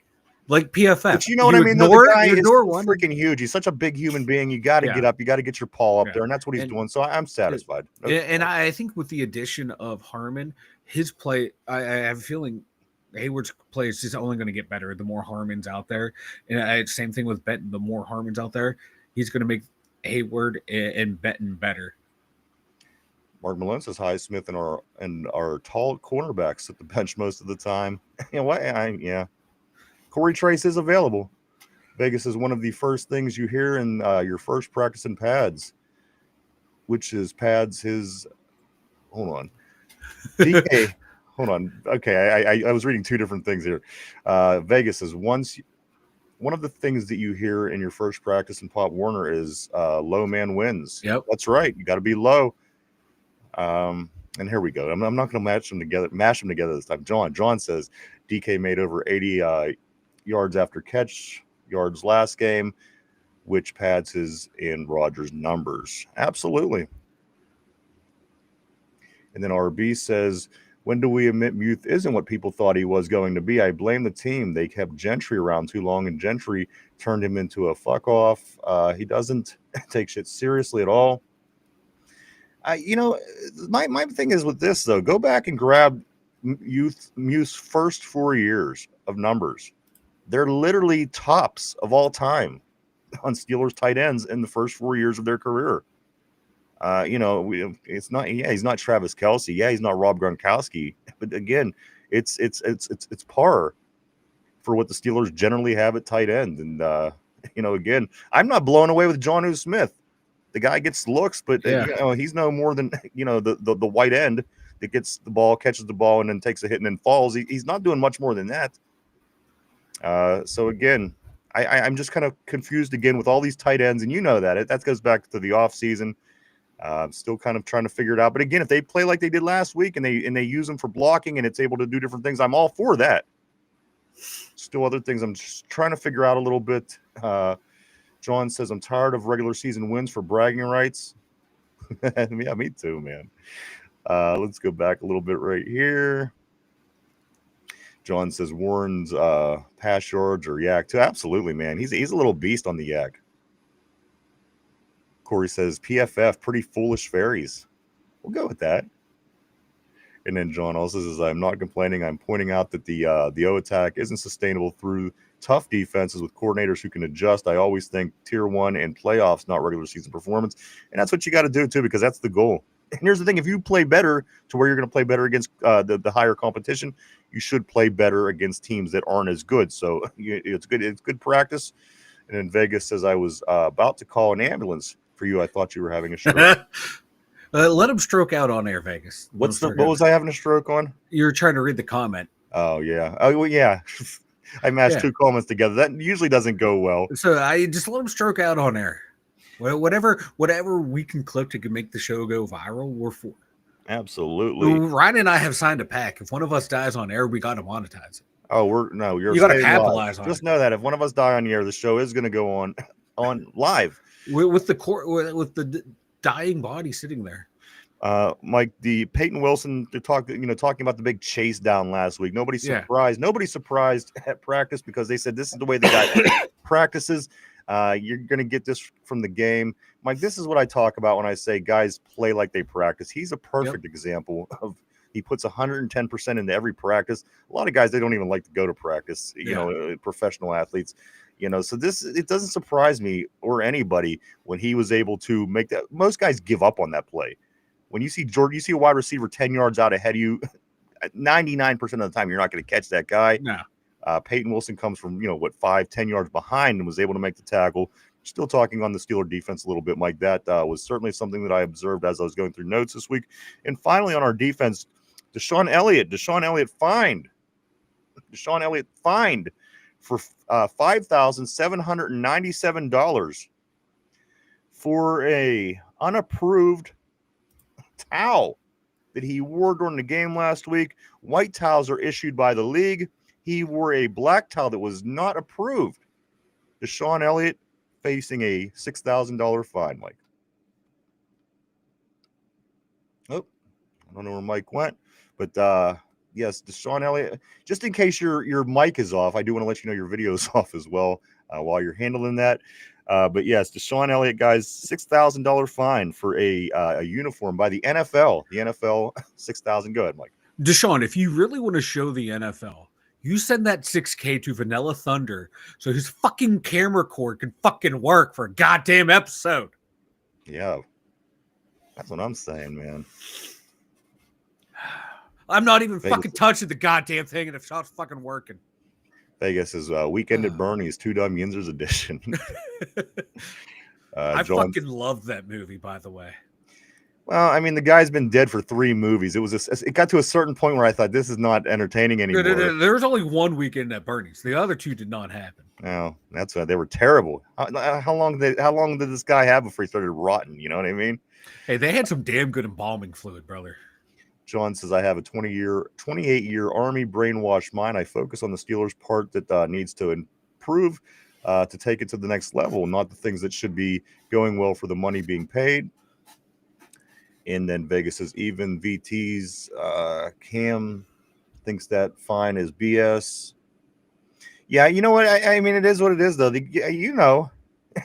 thing is, you know what the rules are. Dude, they'll get guys for like your sock is a quarter of an inch too low. Get the fuck out of here. It's the company that's paying you millions of dollars. For Christ's sakes, put a white towel on. I don't know. I don't know what to tell the guys. It's not that difficult. It's something that's certainly avoidable. It's just a pride thing. I don't know. They put on a white tag or a white flag, you're going to be fine. A white towel, you're going to be fine, and you're not going to have to pay $6,000. It doesn't seem difficult. If somebody told me that, I wouldn't wear a black towel. And I would have to pay $6,000. It's just common sense to me. Say what you want, make it what you want. It's come on. Let's see what else. You wear steel-toe boots when they tell you to wear steel-toe boots in your job? Of course you do, because you're supposed to. So you do it. If you don't, you get fired, or you don't. I don't understand what the big deal is. Also, a couple more things we do have to talk about, Mike. The Pittsburgh Steelers. This is what it looks like right now. If you're a gambling man or you want to know the odds of your team having the chance to win the division, Mike, Baltimore is still sitting at a -145. Excuse me. Pittsburgh at a +175. Cincinnati falling to a +1,400. And Cleveland, is it any surprise they're sitting at a +1,800, Mike, when you're talking about teams and winning the AFC North? Ooh. Hey, all I'm gonna say is I think it was the Everton. They were in the EPL one year. They were like a +5,000. Who was? Dude, Everton. They were a low tier soccer team. They were like a +5,000 or a +50,000. Dude bet like a 1 British pound on it and fucking won like 100,000 pounds betting on the lowest place team. So it can happen, Cleveland Browns fans. So send your money, your gambling money, to Vanilla Thunder at the Two Dumb Yinzers, and I'll place that bet for you. Also, I do want to say this, guys, over on the Pick'ems, make sure you put your tiebreaker down over for the CBS Pick'ems, because there's a couple. I know Derpy's one of them. I think maybe Cody or Corey, Cody, and then also Jamal I think there's about 3 or 4 people that didn't put down their tiebreaker, which again, if it comes down to the end, you're going to need that. Yeah, it could be a win or a loss for you for the week. So if you hadn't, do go check that out. I do know Finch forgot to do his picks yesterday. I texted him. He's like, I sent you the picks. I'm like, dude, you got to do the CBS picks as well. So that don't forget that. If it can only hurt you if you don't do it. If you didn't do your tiebreaker on the CBS picks, jump in, as we all lost the first Every single person lost. Everybody took the Rams and they lost. So there you go, guys. Everybody's still in it. So if you want to jump in, Mike will throw the link up in the terrible board, and you could sign up. Again, it takes about 30 seconds to sign up. It costs nothing. It's fun. And again, Jamal just joined yesterday, so it's going to be fun with him. Let me grab a couple more of these messages. Vegas as a washcloth has no impact on the game. Those steel-toe boots, and I get the point. And I don't disagree with that, Vegas. I don't. I'm just saying it is what it is. They have the ability as a company to make their own rules and regulations. And if they tell you this is a regulation and you don't do it, then there is something a circumstance that you have to, again, in my opinion, I think it's very avoidable. 99.9% of the people in the league were white towels last week. You decided to not and go against it and do something that the league doesn't. In my opinion, it's not that difficult. But I don't disagree with you. I don't think that the towel has anything to do with it. But again, these people are paying me millions of dollars. I'm gonna not wear a black towel. That's just me. Me. I know there's the uniform police before the game, and they're supposed to tell you when they see an infraction that, hey, change it otherwise. Why should you have to? Why should I have to? You have to wait for somebody to come around and tell you. Because sometimes you forget. You're getting ready for the game. You're lost in your mind, and they'll come out and tell you, hey, you can't have this sock, blah, blah. Because before the game, in stretches, you can wear different things, but by game time, they're supposed to tell you, like, as a reminder, because they know they're getting focused for the game and stuff, and some of those things fall through the crack, and you give that little reminder. We do it like where I work too. We have safety stuff, and sometimes people they're getting focused for their job and they forget one little thing. You got to point it out to them, like, oh, okay, cool, I'll go get that. So it happens everywhere. So I just wonder if he wasn't reminded. You're arguing the fact that we're human, and that I understand. Yeah. But the fact that you don't go and put your brown scarlet on every day. Why? Because you wear your blonde one, and that's what you go with, and that's what you do. The fact of the matter is, he knew better. And again, if you don't sit around and don't blame the NFL. You literally knew, and you again were the only person who had a black towel on in the whole entire league last week. So again, it is what it is, and he'll pay, and that'll be it. I'm sticking up for my guy. Hey, you know what? I love the guy. Don't get me wrong. Sticking up for him. I don't want him to not be on my team, but again, if he sucked, I've been like, you're an idiot, but he's good. And John, you hit it right on the head. Follow the rules. That equals professionalism. And these guys are, in fact, professionals, and they get paid like professionals. So be professional. That's my opinion. Saying, sometimes shit happens and you forget. Again, if you're arguing the word human point, I agree with you 100%. Yeah, and there's supposed to be that double check there. And if he we don't know that double check, and he never came out and said that was the case. So I'm just assuming that's probably why you're taking the defense attorney's angle, but we have no idea that was even the case. So again, I just because I know there's those guys that go around, they double check all the teams. Well, let me tell you this too: they give you white towels. They're like, this is what we're gonna do, and they give it X amount. And again, hey, no excuse.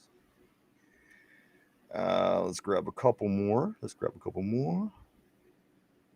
Vegas says they really find him because the black towel gave him a boost. Maybe they knew. Corey says, I hate the early bye for 2 reasons. It's a long ass season to not get a break for 13 games, and we waited how many months for the season, and now we're already sitting. I know, I thought of that too. It's a week that we don't get to watch our Steelers, and it's like, didn't we wait all year? And here we are again, not getting to watch them. But again, though, Core, you know what I'm thinking? Let's just sit back and watch some of these other teams in the division, and that could be just as exciting.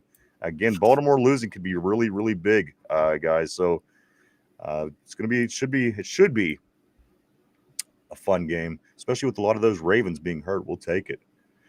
Vegas says, I don't disagree with you, but I wonder if they would have fined him if it was a pink, say to no. But that's the thing. The league will come out and say, this is the say no to cancer month, which October generally is. So I don't know why they're not. Well, maybe this week they will. You might see pink this week. But again, they will say This week we're going to wear, or this month we're going to wear the pink ones, and everybody does. Nobody wears. Listen, when everyone was wearing pink, nobody goes out and gets the green towel. You see what I'm saying? You go and again, you make a lot of money as a professional. Again, you know what? To be honest, I don't even care what the guy does is fine, and he's going to pay his fine and it goes on. It's just kind of something stupid that came along the way. $6,000 for wearing a wrong colored towel is kind of ridiculous in my opinion itself. And someone will have a horrible roughing the passer penalty or unnecessary roughness and get fined less than him for a towel. Yeah, you're right. And that's it. They probably wanted to fine him for a hit and they couldn't find a reason. So we're like, we'll get you for the towel. It's the image of the brand. I understand. We should understand this, Mike. But did anyone notice, though? Did any fan watching this game notice he had a black towel and that just ruined their experience? I would say no, but you could go on Twitter and see that there's a post about it, and there's like 10 million people who did see it. So I don't know. I can't make that. It's just funny what the league picks and chooses what they're gonna arbitrarily fine people for. It's just comical to me.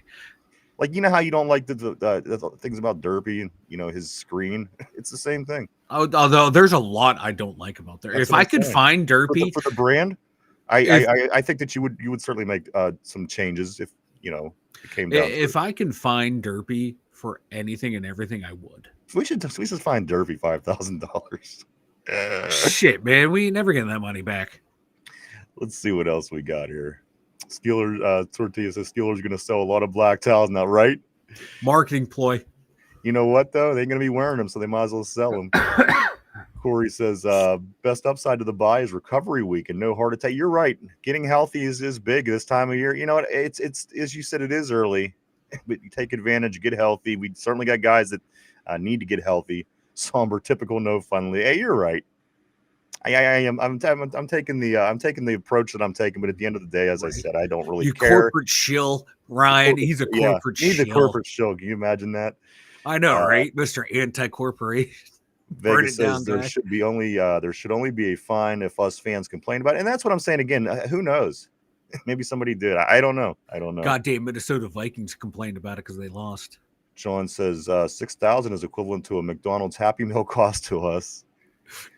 And Tortilla says +5 hitting power with the black towel. He was laying the lumber, man. Yeah, I love him. In the pick and if he had a white towel, he would have had 2 interceptions if he had a white towel. So now I'm agreeing with the NFL. Well, now look, Vegas says he held it up and hid behind it right before he got the interception. No, you're right. The NFL isn't a democracy. You're right.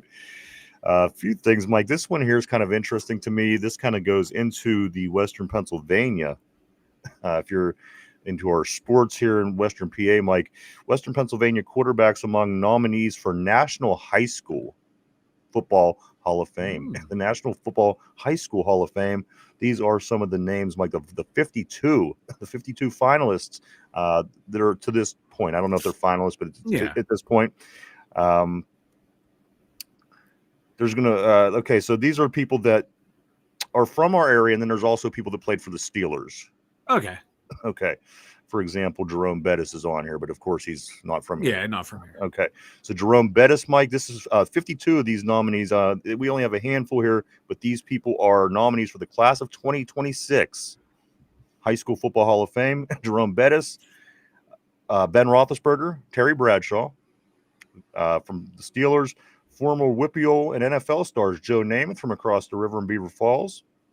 Of course, Super Bowl III MVP Dan Marino from Central Catholic, Tony Dorsett from Hopewell, which actually it's Aliquippa as well, as well as Ty Law, Mike Ditka, Darrell Rivas, all them guys. Pittsburgh's Johnny Unitas, Jeanette's Adam Bostic, Dante Wiley, former Steeler Ryan Clark, and even longtime WTAE sports anchor Mike Andrew Stockey. Stockey made this list, for high school football, National High School Football Hall of Fame nominees. So that's kind of cool. It was an interesting little side thing I saw. It's funny, like the people, like again, Joe Namath, legend, 20 minutes up the road, if that, from us. Tony Dorsett, legend, another 20 minutes away from the studio. Dan Marino, maybe a half hour away from the studio.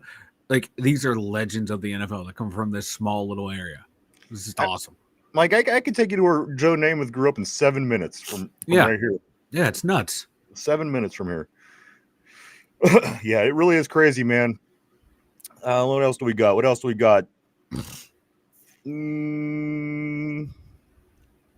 don't know if I want to get into that. Let's get, you know what I'm going to do?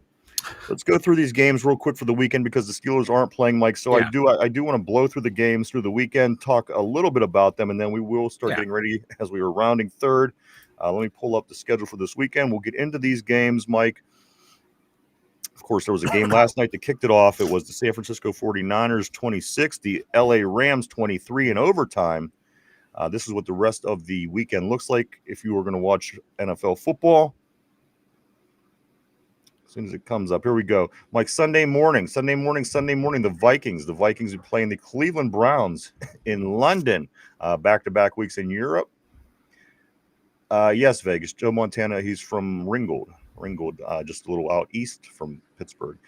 The Browns, Vikings, Sunday morning. That game is 9:30. I don't think I'm going to get up and watch this one at 9:30, but I will. I'll certainly rewatch it as they will play it later. Like, I may watch it because I want to see, how good Cleveland defense is. And, Minnesota, we heard all week leading up to the game what geniuses they had on offense and defense, and I was not impressed at all. So I want to see, was it because of what we did that slowed them down? And again, what a better game to watch, the team that we just played against the team that we're playing next. Yep. So, I mean, perfect. Steelers got to be paying attention. Get up early. Butter your scones, whatever it is that you do, and get ready your scones, your team biscuits. Like the first 1 o'clock game on Sunday, the Cowboys travel to MetLife Stadium to take on the Jets. First 1 o'clock game. Second one is also a New York game. This one on the road, Mike. The New York Giants travel to New Orleans to play the Saints. Yeah. Also 1 o'clock, the Raiders coming in from Vegas to play the Colts up in Indianapolis, Mike. That's a 1 o'clock game. The Dolphins at the Panthers. 1 o'clock as well. A couple more 1 o'clocks. The Broncos at the Eagles. I think that might be a good game. Yeah, that's an intriguing matchup right there. I like that too. Also 1 o'clock, Mike, is the Texans at the Ravens. So you don't have to wait. It's not a Sunday night game. It's not a Monday night game. Nothing like this. Texans at Ravens 1 o'clock. First 4 o'clock game. This is 4:05. The Titans at the Cardinals. Cam Ward, Mike, itching to get that first win. We ass. My favorite comment so far the NFL season. We keeping a buck. We ass. Buccaneers at Seattle. Which should be another good game. That should be a really good game. 2-3-1. 2-3-1 teams going at it up in Seattle. The Detroit Lions, I think, should annihilate the Cincinnati Bengals this week. If they don't, I'll be surprised. I think this is going to be the start of the Bengals losing a lot of games by a lot of points. If Detroit doesn't put up at least 50, I'm going to be worried about Detroit's offense. Yeah. I'll be a little underwhelmed. Commanders at the Chargers. That's a 4:25 game. That should be that should be a good game, right? Should be, but I know Jaden Daniels and McLaurin missed last week, so if they're both back and healthy, it should be a really good game. If not, I think they're going to lose. Yeah, you know what? Mariota, if that's who's playing, I'd like the Chargers in this one. Mike, the Patriots at the Bills is our Sunday night game, 8:20 on Sunday night. The Patriots at the Bills. That should be a shellacking. And finally, Monday night, the game of Monday. The only one game on Monday this week, Mike. The Chiefs at the Jaguars. Again, if the Chiefs are a good team and they just kind of going through some rough games early, it should show against the Jaguars, and you should really get an identity, a feel of what Kansas City really is, which I think is a little bit better than the 2-2 record they have. Again, are they the great team that they were years back? I don't think so. But again, I still think that they're a solid team in this league. Mike, and a couple, there's I think 3 or 4 teams off this week as they are getting into the first bye of the NFL season for teams. So everybody else that we didn't mention, if your team wasn't in there, they will be off this weekend. So, yeah, like Kansas City, I think Kansas City is a running back away from being their offense getting them to be well-rounded. And then you get Rashee Rice back from suspension. If they keep improving the way they did the last 2 weeks, man, they might make another run. disgusting as it is because there's no real dominant teams. Right that's what I'm saying. Like Philly may be undefeated, but it's not a pretty undefeated. This is the for the Pittsburgh Steelers for the taking. This is the kind of year that the Steeler team needed. You want a playoff run. You want to make the playoffs. You want to make some noise in January.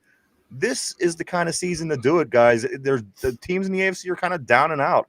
Yes, Buffalo's looking good as they do, but again, if they're the only team that you're worried about, their quarterback's just as susceptible to going down to injury as anybody else is in this league, and you're just one snap away from that happening. So again, take advantage. If you're the Steelers, take every freaking game serious. Get ready for this Browns game like it's the Super Bowl, and make sure you go 4-1 to start this season. Buffalo loses Josh Allen, it's all over. I mean, that's what I'm saying. Mitch Trubisky's their backup quarterback. And it happened to us, Mike, whenever New England lost Tom Brady a couple times in the early 2000s. We took advantage. We went and won the Super Bowl. We won the Super Bowl when he was injured the whole year.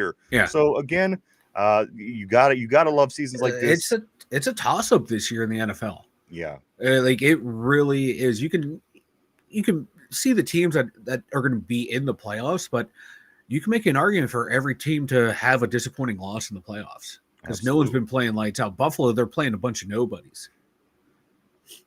Well, they beat Baltimore. Man, Baltimore's not looking too good even before all the injuries. So I mean, that was the first the first game of the year.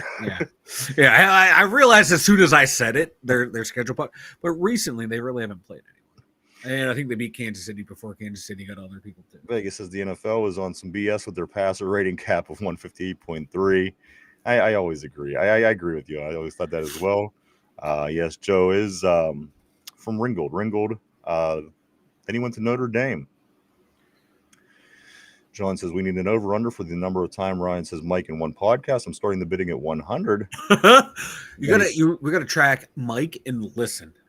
I'm just trying to understand what the next one means. It says contest. It says I fat finger and walk my dog. I'm just trying to piece all that together. Let's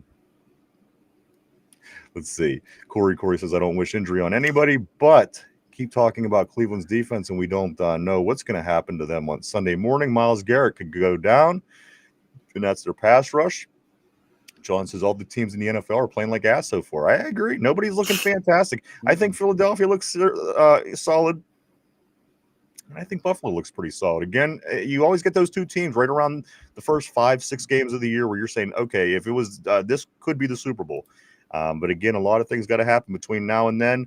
So I think the two undefeated teams are probably the most solid teams right now. But again, guys, it's been heavy in the AFC as of late. This year, it's not. Try to take advantage. This is the kind of season that perfectly fits the Steelers team that we have right now. I got to be honest with you. This is where we can make some noise. No preseason prep shows. P, what's up, P? Always great talking to my man, P. P in Japan. We had somebody from Sweden yesterday stop by the show. Sweden. Nice to see P from Japan. Always, he says, this is what a 17-week regular season looks like. A lot of ass football. Wait until they add the 18. Turn into 18, yeah. Right, and they want to every team play an international game. There's going to be a lot of ass football. They want international games every week in the future. Uh-huh. A couple things, Mike, before we do get ready to wrap it up, and before we do send I was just going to say, do you know when they had that first game in Bangkok, Derpy will be the first in line to buy tickets. He'll be there with his his Bad Bunny t-shirt. Guys, let's jump on a couple of things here before we do wrap it up for the day. Let me see real quick. John says I wrote contract, but meant contest. The auto type my old ass size and my dog. I got you, man. Vegas says there will be 18 games once the CBA expires in 30-31, and there will only be 2 preseason games. Whew. I like it. I like more meaningful games. That's just me again. Just me being selfish. I understand the arguments against it. Oh yeah. But to me personally, I like to wake up and watch meaningful football games on Sunday. I'll take it. A couple of things, Mike, as we do get ready to start rounding third base here. The Pittsburgh Panthers, they're back at it tomorrow at noon as they host Boston College. Meanwhile, Penn State and Nittany Lions sitting at number 7 in the country. Still not bad, Mike, heading off to UCLA.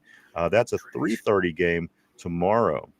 Trash. We trash. Pittsburgh Penguins playing their 6th preseason game. They're off to a good start, Mike. They are sitting at 4-1, much like the Steelers can be if they come back and beat the Browns next week. The 4-1 Penguins host the Buffalo Sabres tonight at 7:00. Yeah, Brian Rust hurt for the first 2 weeks. There we go. Penguins were in midseason form, losing a good player already. Pittsburgh Riverhounds at Miami FC. That game is also tomorrow. Of course, that is our soccer team.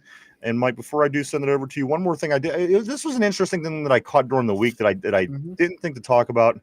This is in our division, guys. Catch this: the points for and points against. Let me go through the division real quick. The Pittsburgh Steelers, 96 points for, 98 points against. 96 points for, 98 points against. Cincinnati. Let's go to Baltimore next because they're next. Yeah. 131 points for, 133 points against.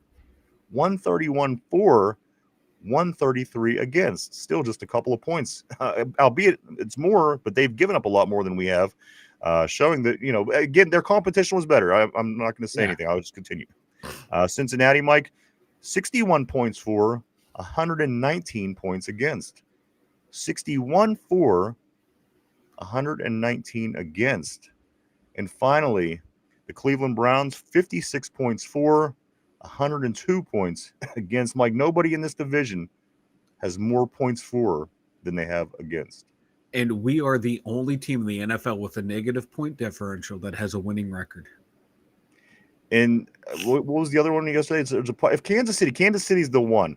But there's a chance, Mike, that I think five, there's only going to be 5 teams that could be over 500 in the AFC, have it go a certain way. I looked at the games, and I think Kansas City's going to win, so it's not going to play out that way. But it's possible, Mike, that there's only 5 teams sitting 500 or better after this week in the NFL. That's wild. That's wild. Again, this is the kind of year you have to take advantage of. If you don't, somebody else will. Come on, Steelers, step on it. Isn't this the typical AFC North? We're the only division where everyone has a negative point differential.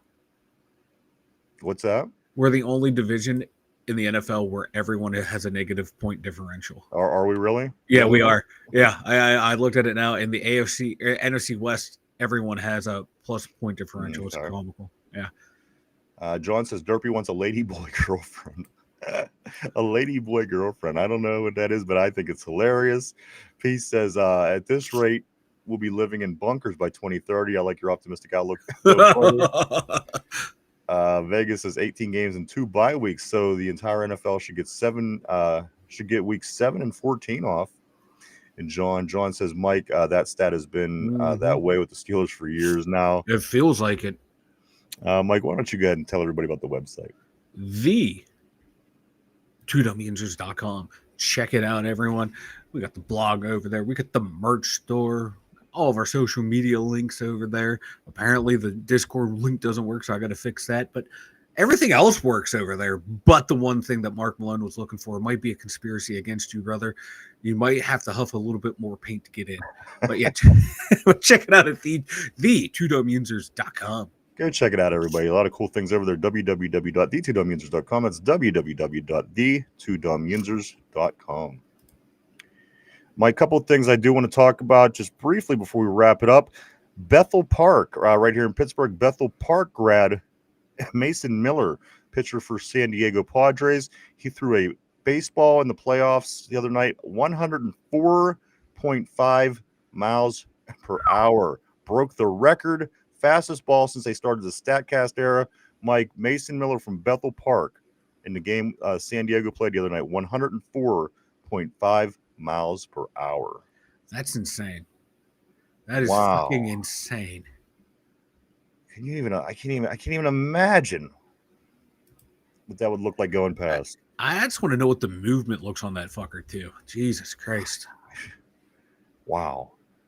Also, Mike, this is my last one. It's not sports related, but I find it kind of funny. Maxwell House. Did anybody see this? Maxwell House have changed their name.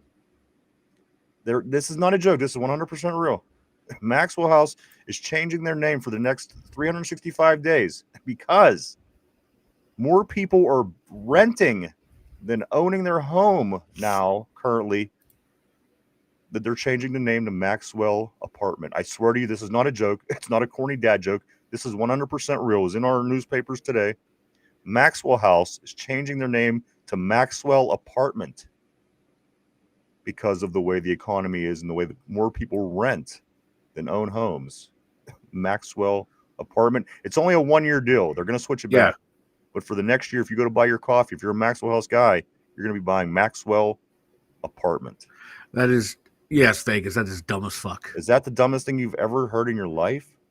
I mean, I get it. I understand what you're saying, but it's a stupid thing to do. And if you read anything, people are upset that it's harder to buy a house than it has been, and then you're going to change your name to this. That's a way to get customer retention and bring in new customers. Man, Maxwell Apartment. I mean, this coffee's been around for a million years, right? Just it was odd. I thought I have to bring this up. I have to. That's just something you do for a limited release. Hey, we're gonna do a limited month run of this.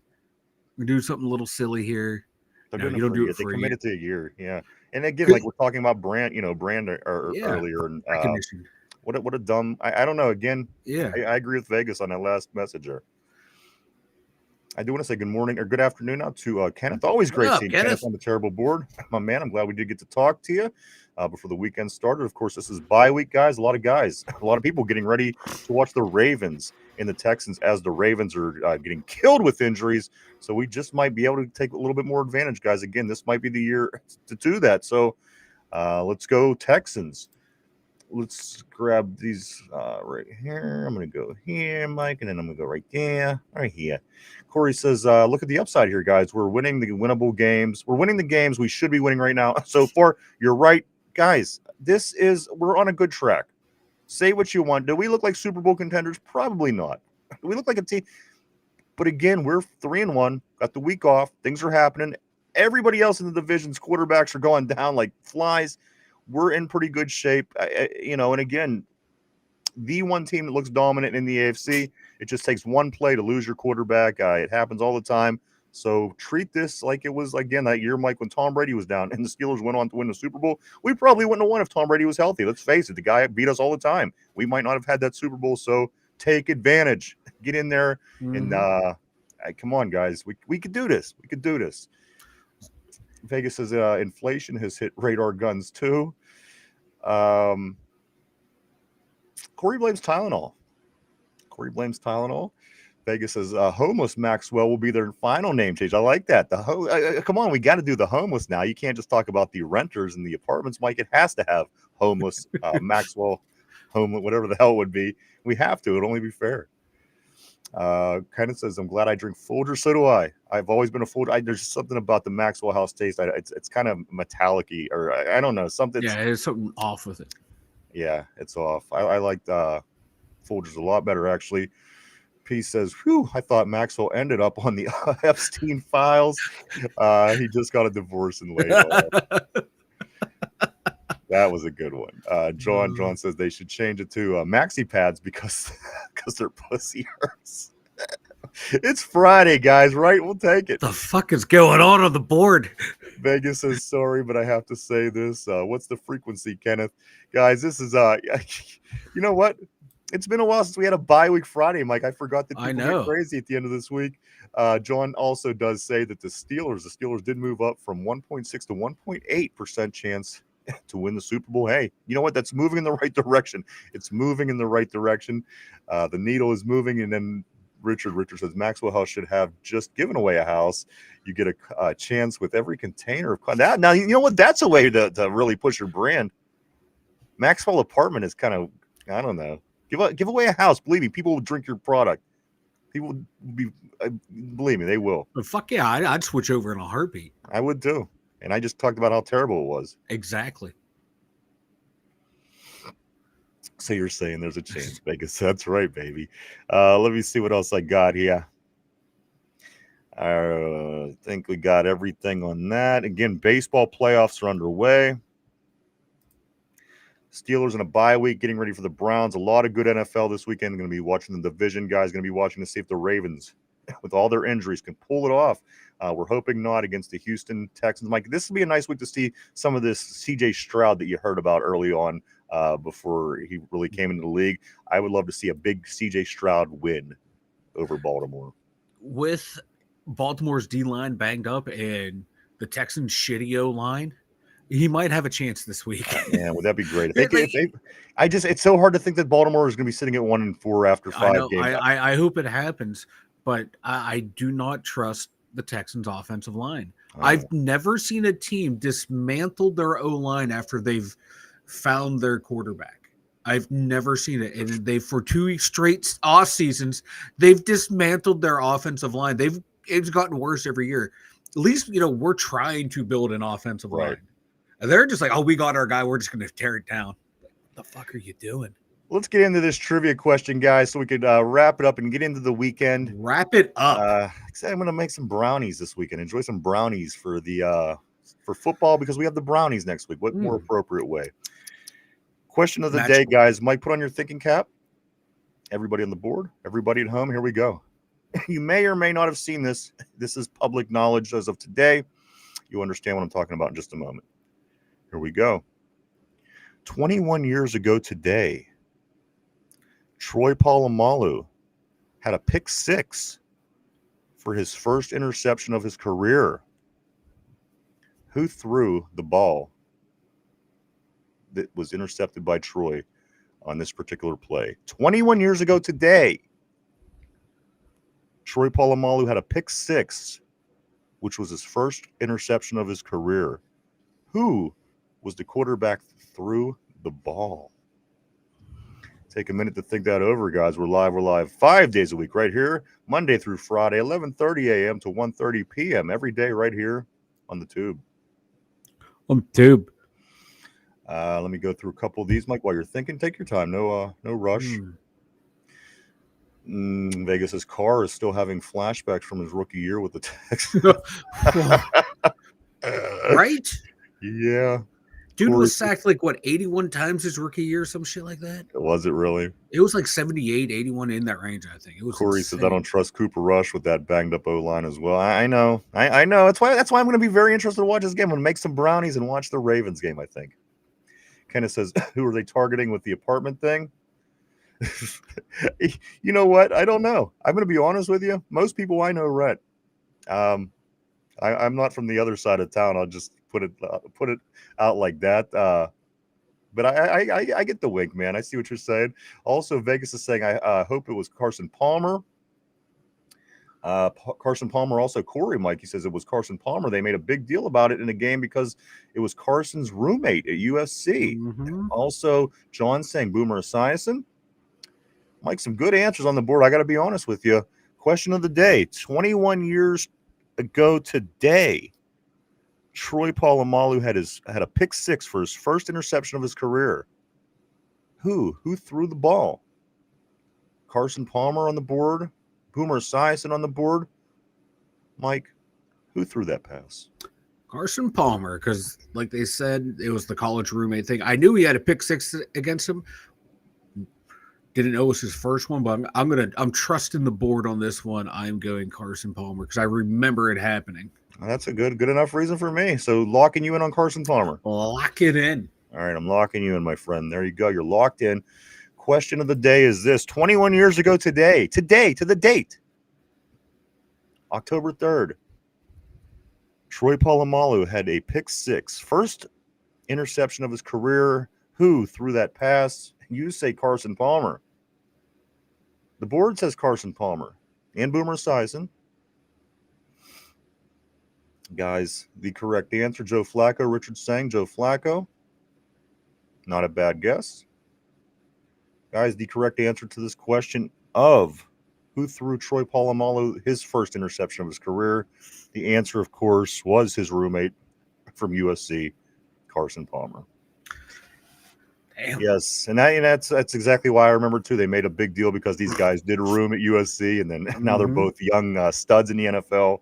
And Carson Palmer did throw that interception. It went the other way for 6 for young Mr. Polamalu, guys. So he had 5 interceptions that year.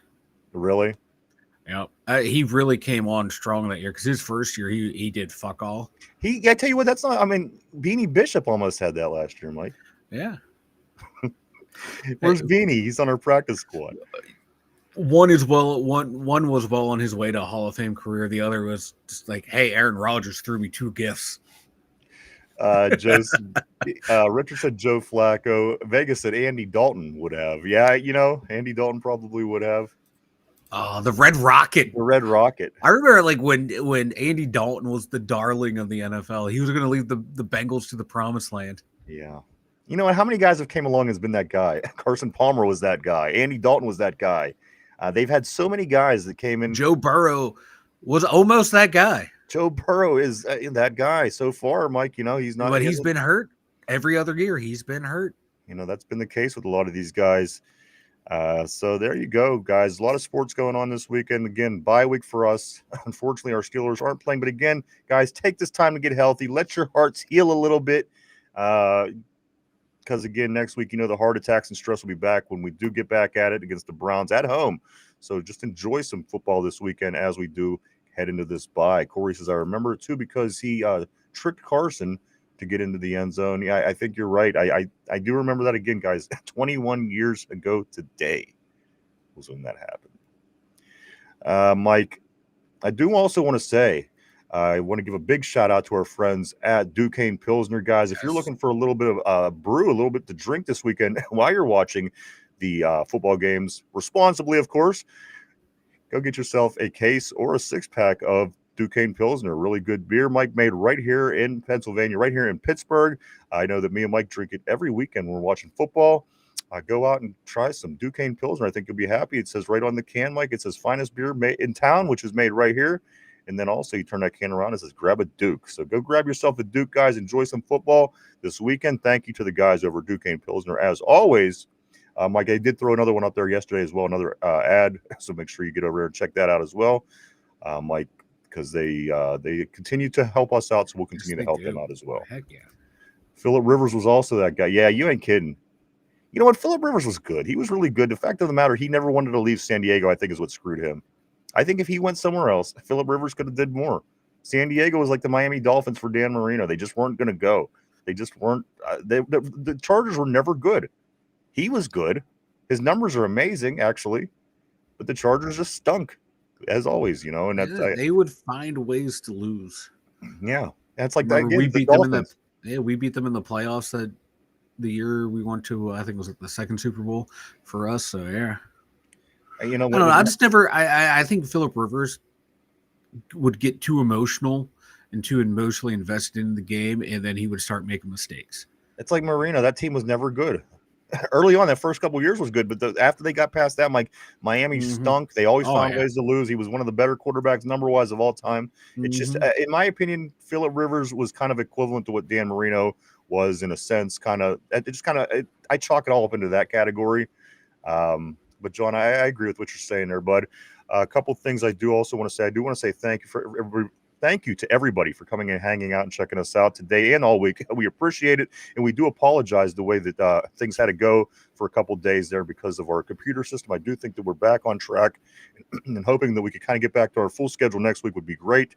And as we can do that, Mike, we could start doing everything that we do again, having people on, having guests. And I know everybody wants to see Sassy Cassie, the world's shortest stripper at 2'10", which we are going to have her on soon. Also, I know people want to talk to the ghost of Myron Cope. So again, a lot of these things will be coming back as we kick back into next week in Cleveland Browns week, everybody, next week.